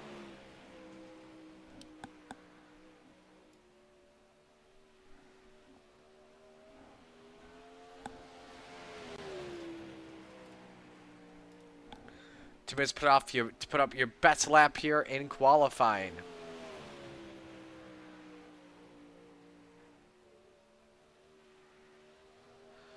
First lap time here for Patrick Spangler at a 1570, 1572 by Grandy and Spangler and DeGood. Let's watch Joseph Grandy here. Rick Main looking pretty good. And he goes to the top. Quick time for Main, 15.689. 7 thousandths quicker than Steven Fernberg. Jesse Atkinson looking pretty good. Purple Sector 1. Time though he was great as he's down to 8th quickest. Steven Fernberg with a great lap. He's 2nd quick. Here comes John Short off for turn 4. Gavin Chatham, quick time. 15.484. 15484. He's 2/10ths quicker than Rick Main. What a lap. Terry Landis across the line. 1574, 6th quick from Landis. What a lap by the Desert Demon. Corinna 6th quick, lap 1, 1574.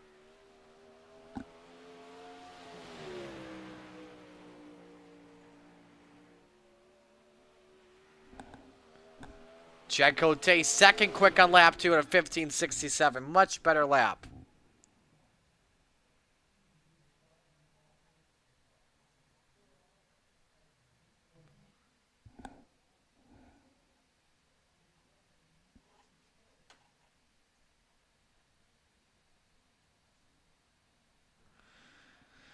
Ready to go for heat race number 1 here. Heat 1 brought to you by Gambler Motorsports. Official team of the Coast to Coast Racing League.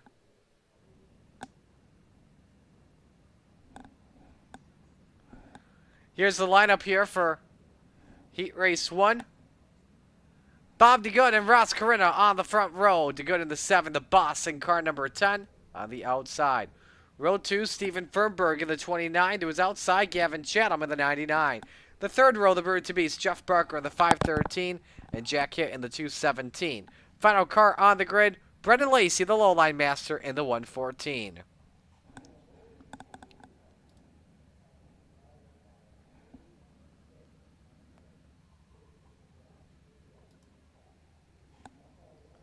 Want to double check the entry list here this evening, see how many we got.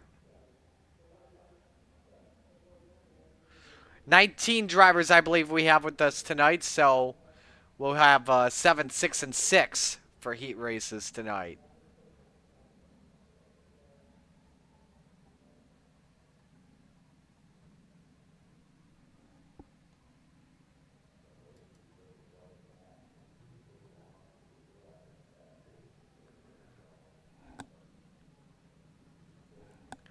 So winner of this heat race will be on pole. So we wait to go here for our first heat race of the night. Talk about the schedule here for the rest of the week while we are at it. Tomorrow night you've got Old Timers Tuesday. We've got 360s at Fallujah, Trucks at Talladega. Hometown Hero, friends at How to Suck an Eye Race will have the coverage at 7 o'clock. Wednesday, Hometown Heroes at USA. Shaggy will have the coverage for the 358s and the 360s at 7. Thursday Night Thunder, small blocks, big blocks at Weedsport. Fleekster has the coverage there, Adam Flieger. And then next week, we bring back the fall-off count as we head to Lernerville Speedway for Monday Night Madness. Don't miss out on it on the Coast to Coast Racing Network.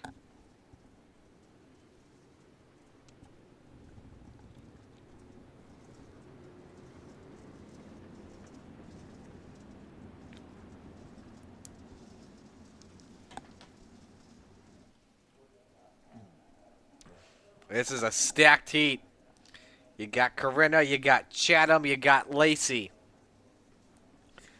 And his sprint car's for sale too. Hey, I want to see what's on the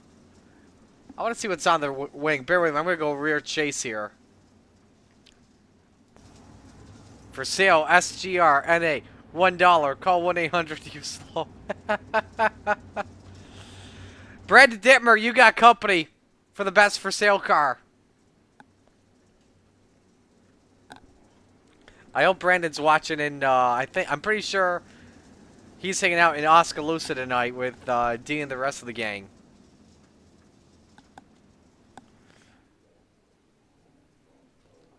All right, set for the green here for Heat 1, winner on pole position here tonight.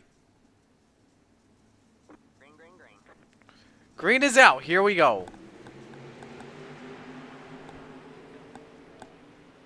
Not the start that Bob DeGooder wanted. We know how good Ross Corinna is. He's out and away. Gavin Chatham in the second position. Steven Fernberg in fourth. Jack Hitt, Diamonds 3 and 4, trying to grab that spot away. But it's Ross Corinna that leads the opening lap. DeGood sideways off turn 2, hanging on to third. Rubs with Steven Fernberg. Somehow, both of them kept it straight.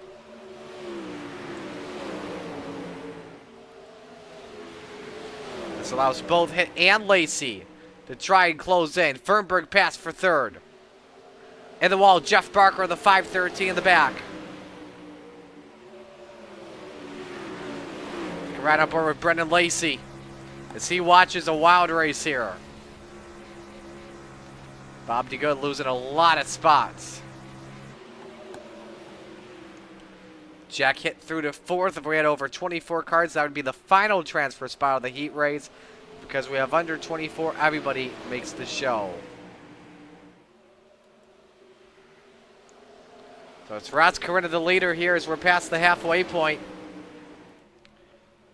Here in this heat race, half-second advantage over Gavin Chatham.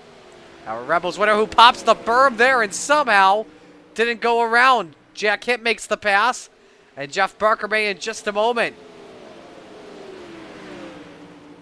But Barker popped the wall off in turn 2. 2 to go in this heat race. Let's watch Lacey and Hitt. Best race on track for fourth. Gentleman Jack trying to get a run underneath. But nothing doing there. Final lap in Heat 1. So it's our current leader in wins this season, the boss, Ross Corinna. Making his way off turn 4, waves, gets the checkers. Corinna on the pole tonight. Chatham second, Fernberg third, Lacey fourth, Hitt fifth, DeGood sixth, and Barker seventh. Fifth start of the season. That's 5 front rows now for Ross Corinna. Whenever he's on the front row, he wins 75% of the time this season. His worst finish, a third at Lucas Oil. Ready for Heat 2, brought to you by Regency Home Inspection. As Jeff Kemper is on the pole in car number 181 to his outside, the Desert Demon, Terry Landis in the 161. Row 2, $100,000, Joseph Grandy in the 518. Next to him, the Goose, Jan Cote in the 11. And the final row, you've got the Mayor, Steve Bixler starting 5th, and Barry Goldner in the 36 starting 6th.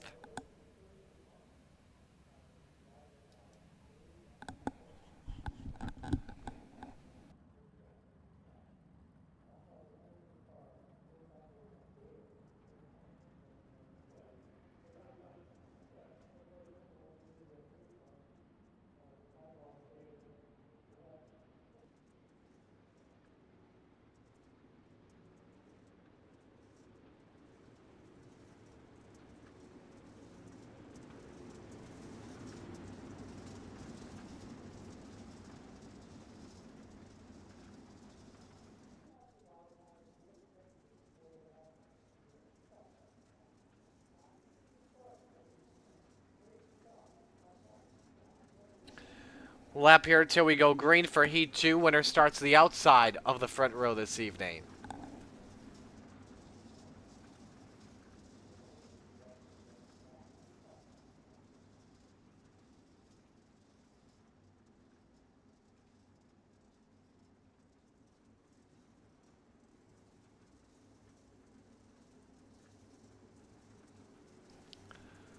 All right, so there's the 6 cars. They're set for our second heat race of the night for the Renegades division.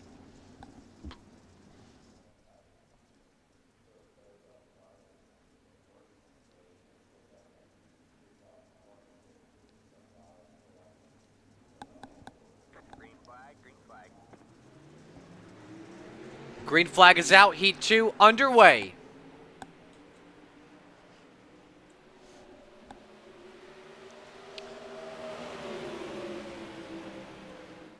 Cote trying to come out with the advantage here over Jeff Kemper. The Goose leads lap 1. 3 wide for 4th, though.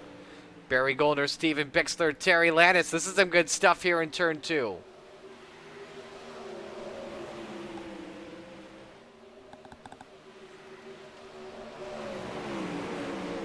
Cote trying to open up the gap here on Joseph Grandy.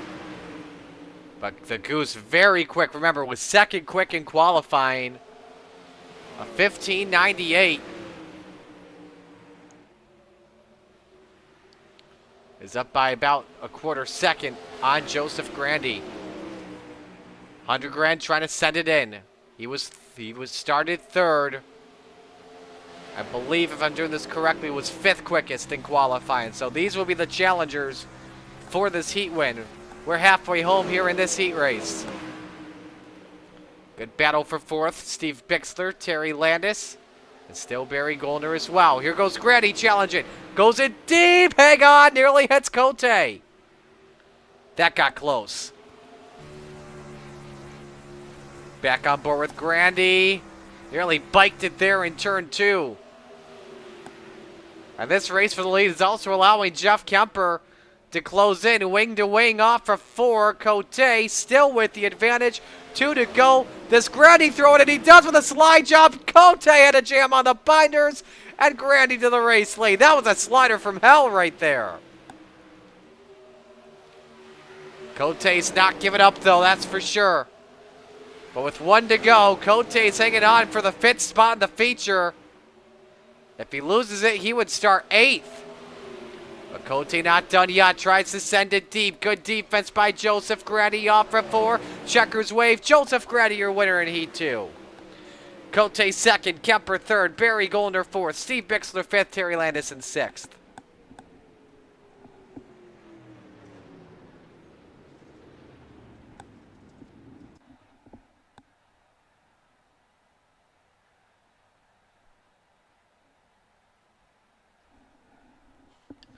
One more heat race left to go here. It's brought to you by Maurer Farm Management, proud partners of the retreads. The Pink Panther on the pole. Jesse X in the 120s. That ain't a Pink Panther. He's got the Fresca look. To his outside, John Short in car 51. Road 2, the high side banger, Patrick Spangler in the 39. To his outside, new scheme for Rick Main in car number 187. Final row here, the Bandybuilt Master, Jesse Bandy in car 49. And the salesman, Blake Chapman in the 20. Probably the hometown favorite here for this race tonight. That's not a pink car. He's had Barbie on for the past few weeks. That counted as pink. He's got Fresca. I don't see Fresca often. But I guess we're up to call him the Pink Fresca tonight or something. I don't know.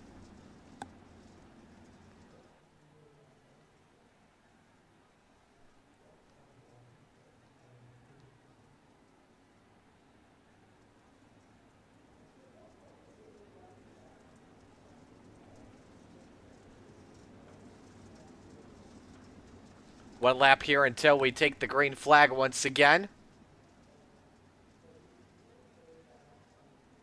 Again, Jesse Atkinson, John Short, row 1. Patrick Spangler, Rick Main, row 2. Jesse Bandy and Blake Chapman. That's the field of 6 here for our final heat race of the evening in coast-to-coast action.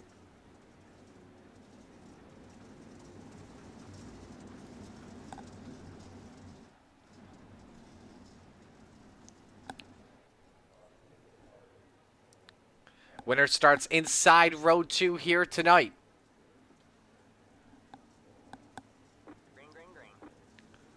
Green flag.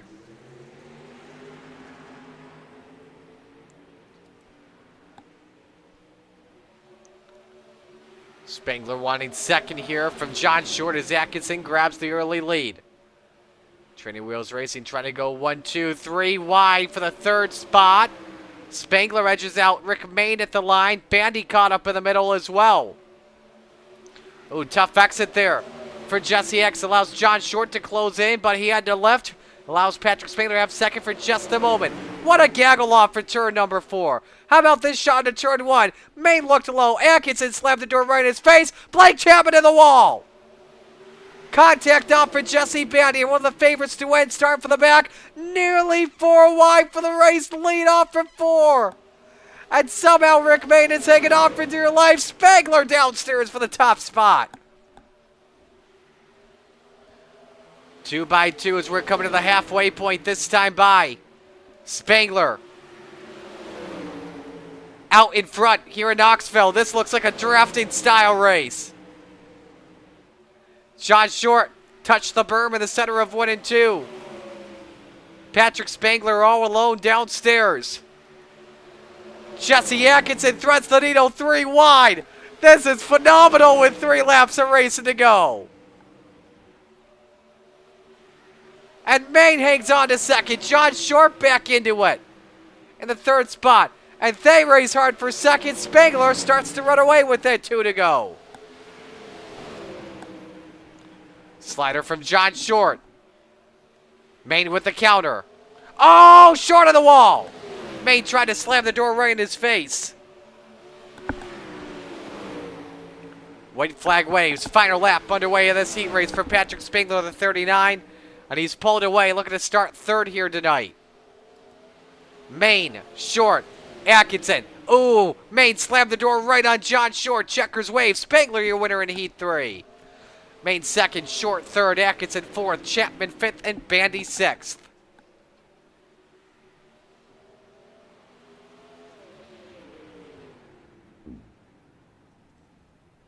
So that'll do it for heat races. Preliminary action is in the books. We'll step aside. Feature time coming up next right here on the Coast to Coast Racing Network.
Final moments here before we go green for our Renegades feature here this evening. Brennan Lacey quickest, 16:161. Gavin Chatham second, 16:21. Patrick Spangler third, 16:22. Ross Corinna fourth, 16:24. And Jesse Atkinson fifth, 16:29.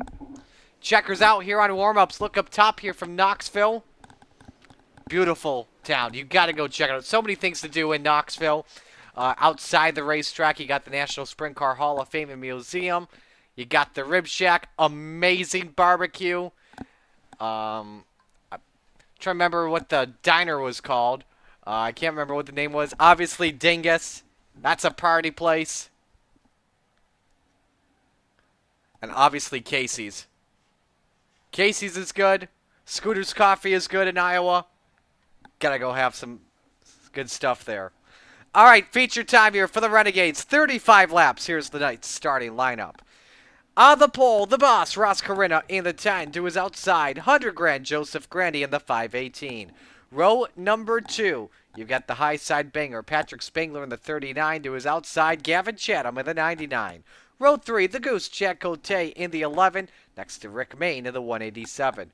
Row 4, Stephen Fernberg in the 29 and Jeff Kemper in the 181. Rounding out your top 10, John Short in the 51 and Brennan Lacey in the 14. Row number 6, Stephen Barry Goldner in the 36 and the Pink Panther, Jesse Atkinson in the 127. Row 7, Gentleman Jack Hitt. He's in the 217 to his outside. Steve Bixler, the mayor, in the 75. Row number 8, the salesman, Blake Chapman in the 20 and Bob DeGood in the 7.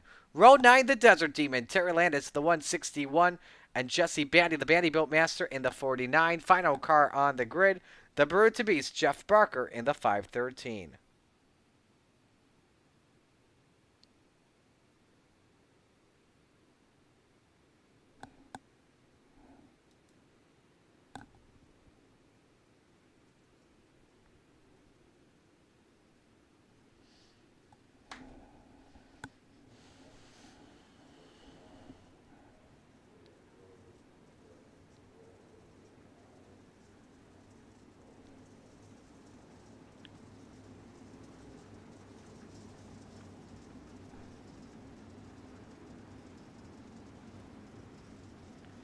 Time for picks to win here this evening.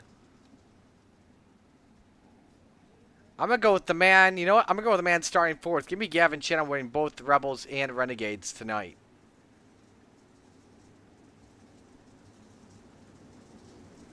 But about to find out what happens here. Field is in turns 3 and 4. Final time tonight that it is time to shake and bake. iRacing Pace Car on pit road. Where else would you rather be than right here, right now, from coast to coast? It's showtime in Knoxville.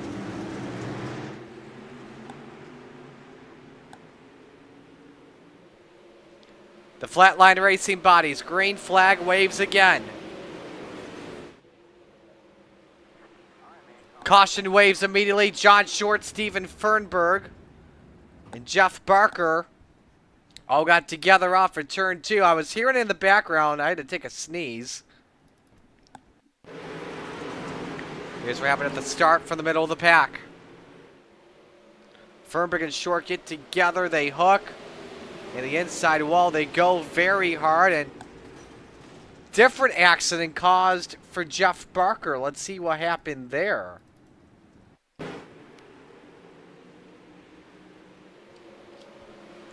Watch that 513 in the back. Oh, he got into Blake Chapman, who went around. Who got into Bob DeGood, and I don't think Chapman hit anything in that accident. Very wild. On board Short here in the 51.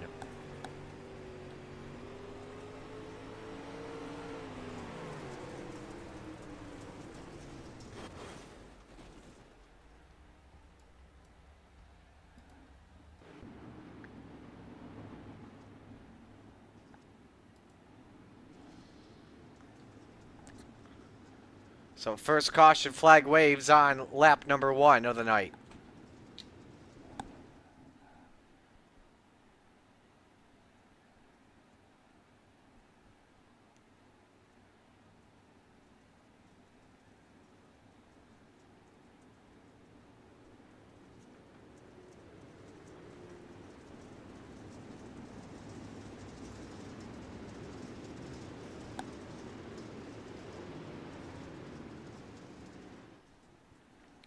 So lights are off. Coming green this time by. Original starting lineup with the exception of the drivers involved in the wreck. They'll move to the back.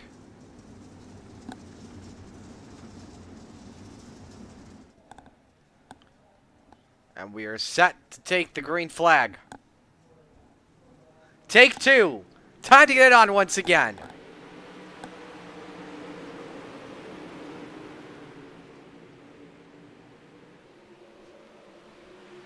Corinna holding serve on this start once again. Grandy second. Chatham grabbing third here from Patrick Spangler. The line, a photo for fourth here. Spangler over Rick Main.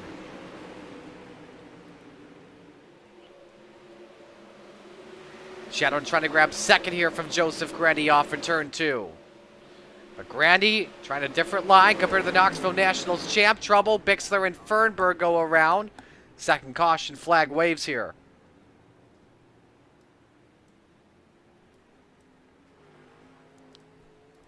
Let's look at what happened.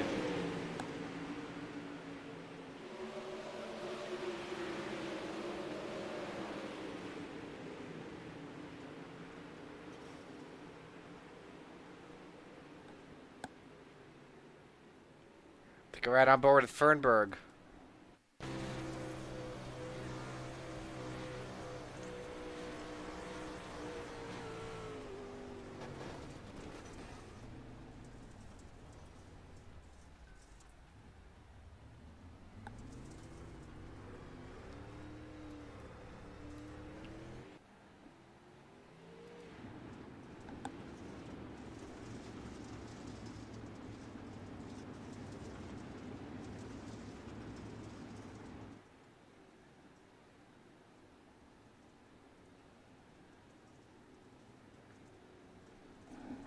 So Field trying to bunch back up here to the pace car.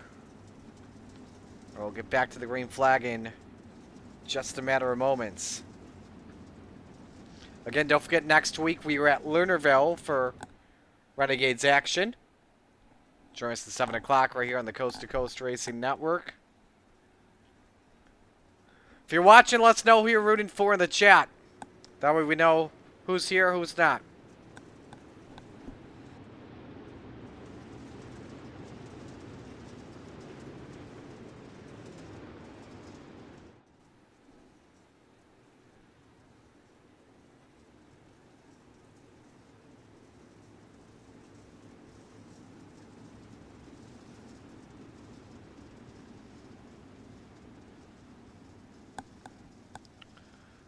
Field doubled up here.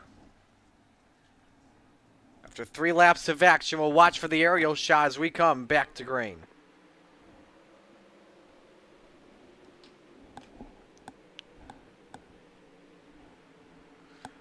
John, a little bit of a glitch, I think, in the back. Routes Corinna the race leader, but Grandy pulled up to the left rear, looking for the race lead.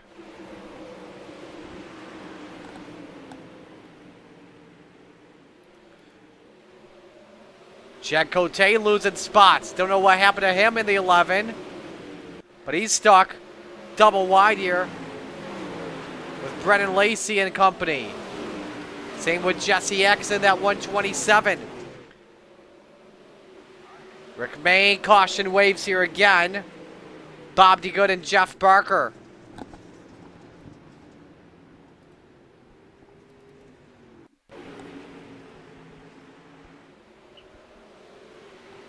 See what happened here. A nice wheelie from Kemper, and that's what caused it all. DeGood had no time to react to that, and Jeff Barker comes in with nowhere to go.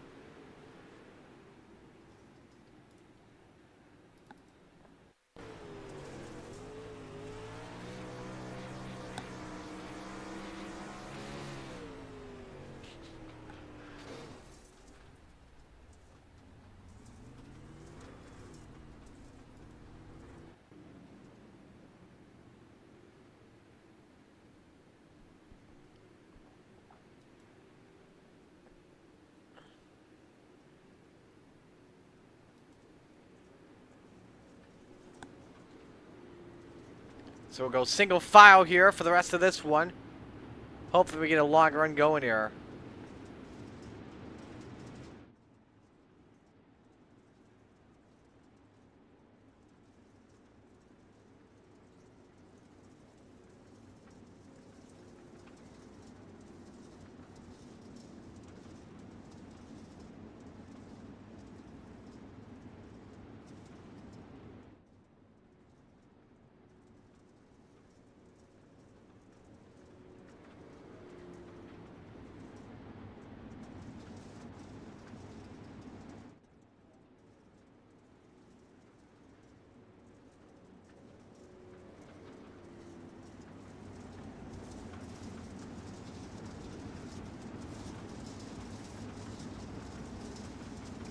So lights are off.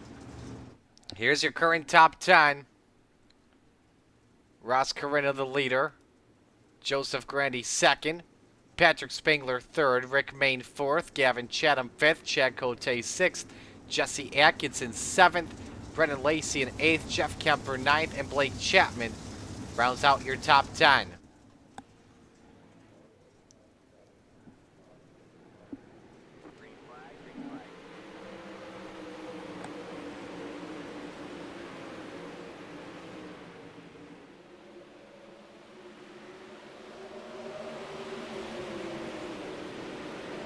Main and Spangler side by side for the third spot. Main takes advantage. He's back up to third. Can Gavin Chatham grab the fourth spot here, ripping the high side? Low side's not coming in for Patrick Spangler to his liking, maybe until later on. Oh, Grady really sideways there in the center of 3 and 4, and a great save he just made. Slider there, Rick Main, very little room, and he hangs on to the second round, nearly biking it.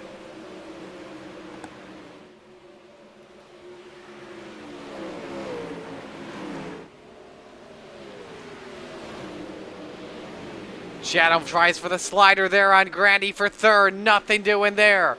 And here comes Spangler with all the momentum on the 99.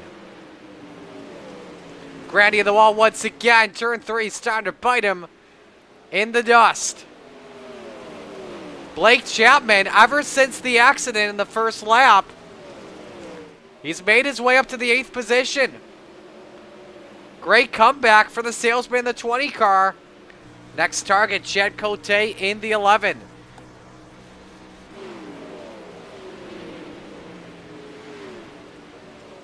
One of the best battles on the racetrack here for 7th. In front of them, slide job, Joseph Grandy nearly up on the wall here. Hanging on for the bottom step of the podium.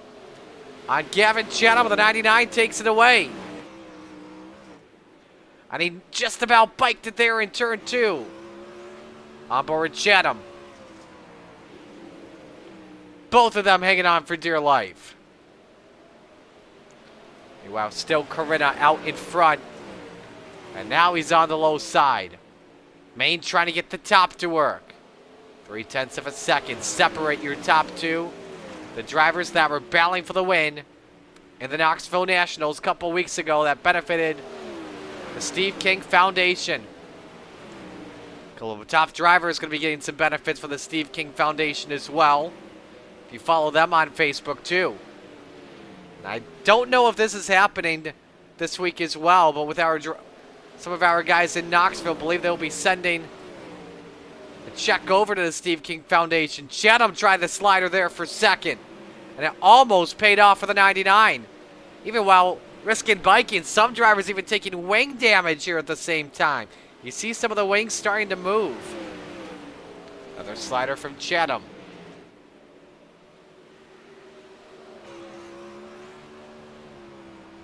For the 99's on board.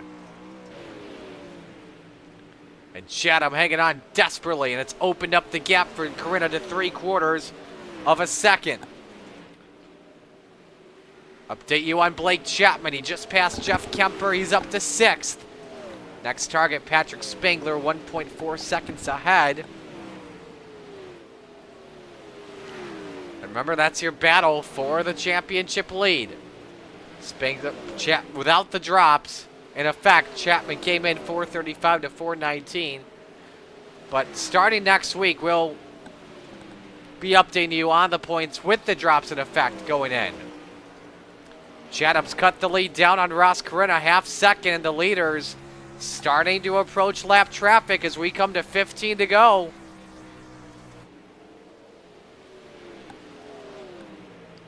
Let's look at the last 5 laps here between Corinna and Chatham, and look how quicker Chatham is. Chatham now in that dirty year of Corinna lost 100th the last time by, but the caution flag waves with 15 to go. We've got Steve Bixler upside down in 4. There's another car on its lid.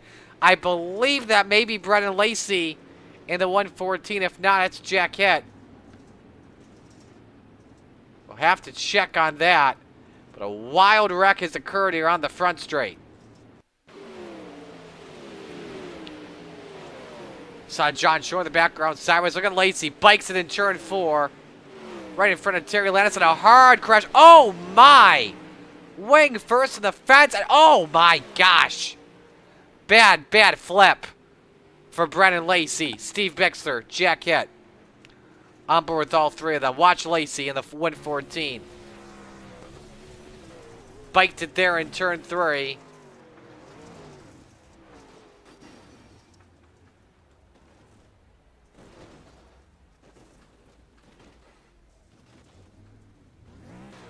Let's watch it again up front.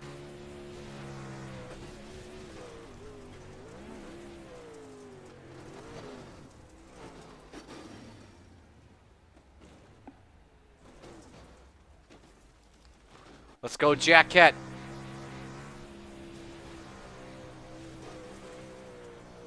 As he's trying to avoid this accident. But Brennan was just right there.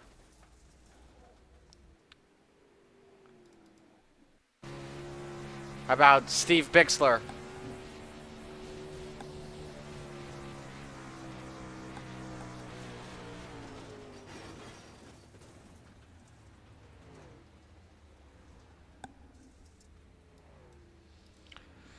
That was ugly. There's the cushion cam. I told you how it was going to be covered up by the end of the night. There is how it looks. You can just see the top of the wing.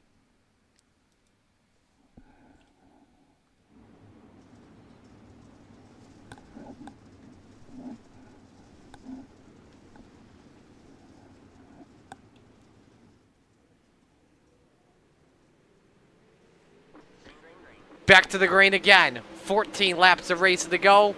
Corinna's been dominant, but now he's got a challenger in Gavin Chatham. I think he'll need a log run here if he wants to grab the race lead. Main third, Spangler fourth. Don't look now. Blake Chapman in fifth and has caught the 39, the 187 with that yellow flag. Spangler trying to grab the third spot.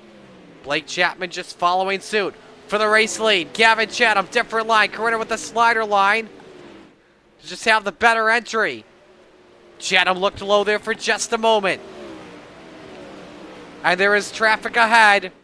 Jack Hitt, Brennan Lacey just came out of pit road. But there are a couple laps down here. Lap traffic stays at the bottom. Top 2 on the top. Chatham is right there and well ready to pounce at any moment on Ross Corinna. Jack Hitt has pulled her onto pit road. He's done for the night. But now how is Brendan Lacey's car driving? Is he going to let the leaders go by or will he go at its regular pace? He's standing at the bottom. Top 2 stay up top.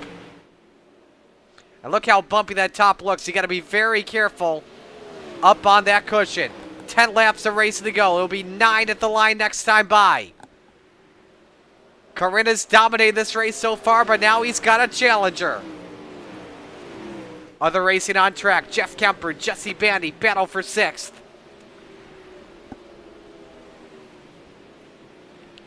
Bandy underneath there on Kemper. Slides up the hill.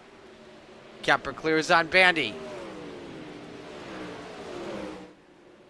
Now the top 2 in clean air.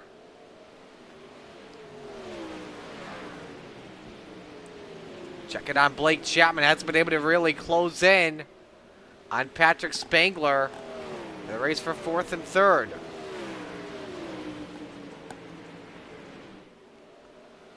Gap at 0.3 of a second though. Between the top 2. 6 laps to go at the start-finish line.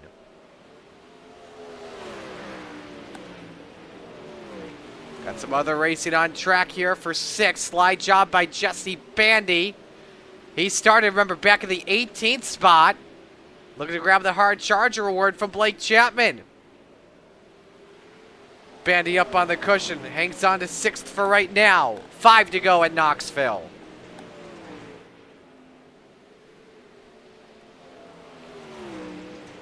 Chatham in the wall for just a moment. Now he diamonds 3 and 4. Trying to gain speed on corner exit. And he gained a lot there that time.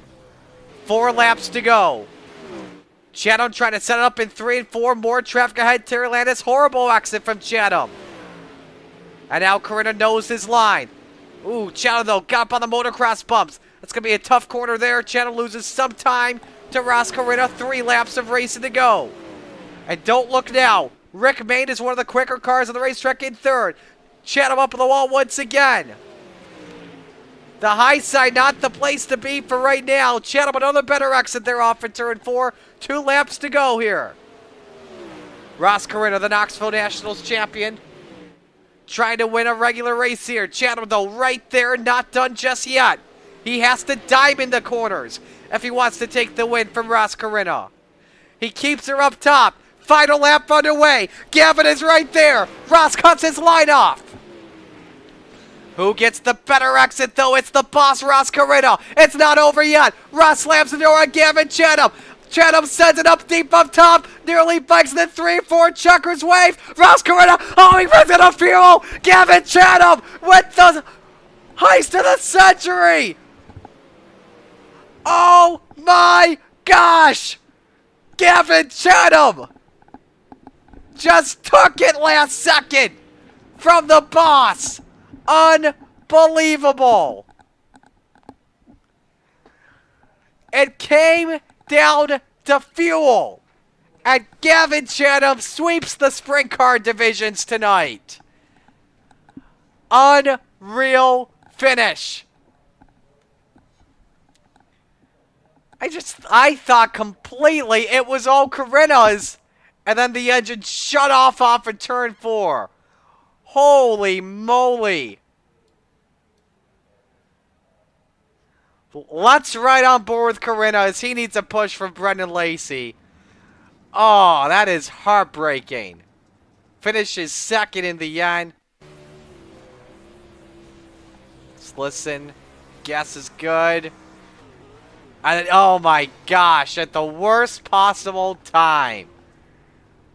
That's why most of the time he was hanging on the bottom, because he was trying to save fuel while trying to win this race.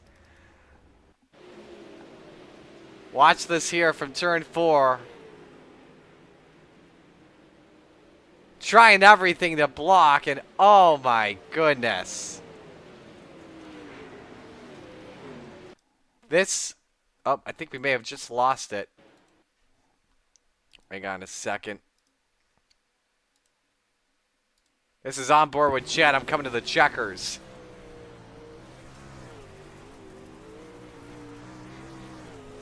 Just had the lane. And you know, Corina could have blocked Chatham to get the push to the end, but I'm going to give Corina some sportsmanship credit. He knew he was out of fuel. He gave Chatham the space, so there wouldn't be a wreck, so there wouldn't be any 2X from either of them. That's respect right there. Chatham wins by 0.4 of a second.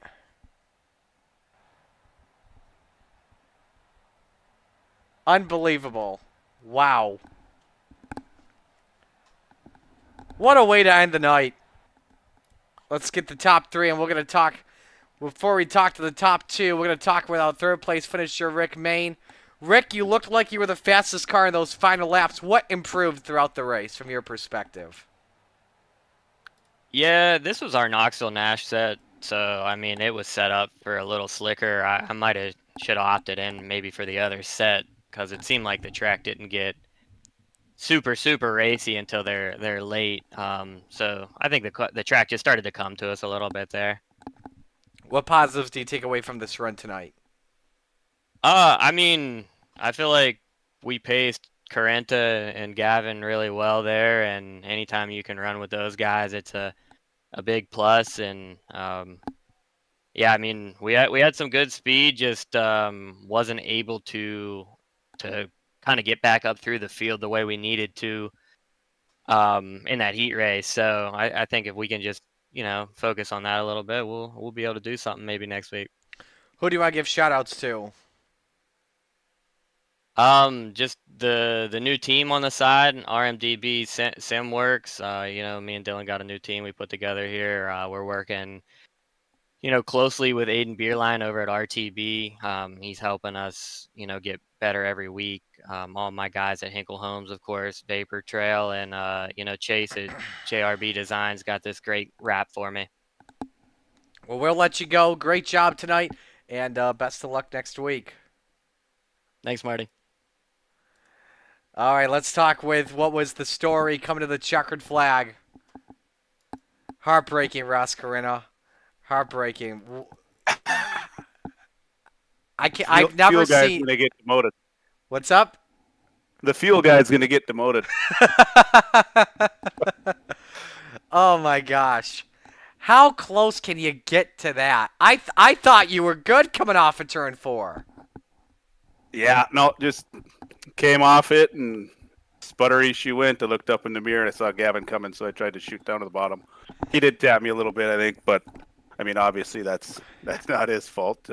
Luckily, it just didn't take us both out. So You know, I mentioned this as well. I give you a lot of respect there too for giving Chatham the space, so he could pass you, because you could easily, because you're going for the race win, you could easily go up and block, have Chatham push you to the finish line, but nope, you gave him the space. That's a good sport right there. I'll give you credit for that.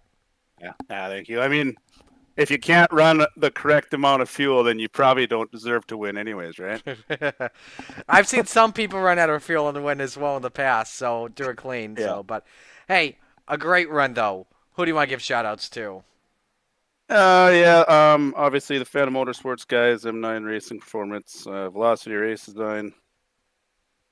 You up in the booth for putting on the broadcasts, and everybody at Coast to Coast behind the scenes making this league work. So Great job. Flatline Racing Bodies too. Great job tonight, Ross. Absolutely great job. Good luck next week. Thank you. There'll be one less field guy at the track at Lunarville next week, but he sweeps the sprint car portions, comes in clutch. Gavin Chatham, what were your thoughts at first when you were in the center of 3 and 4 compared to when you came across the line?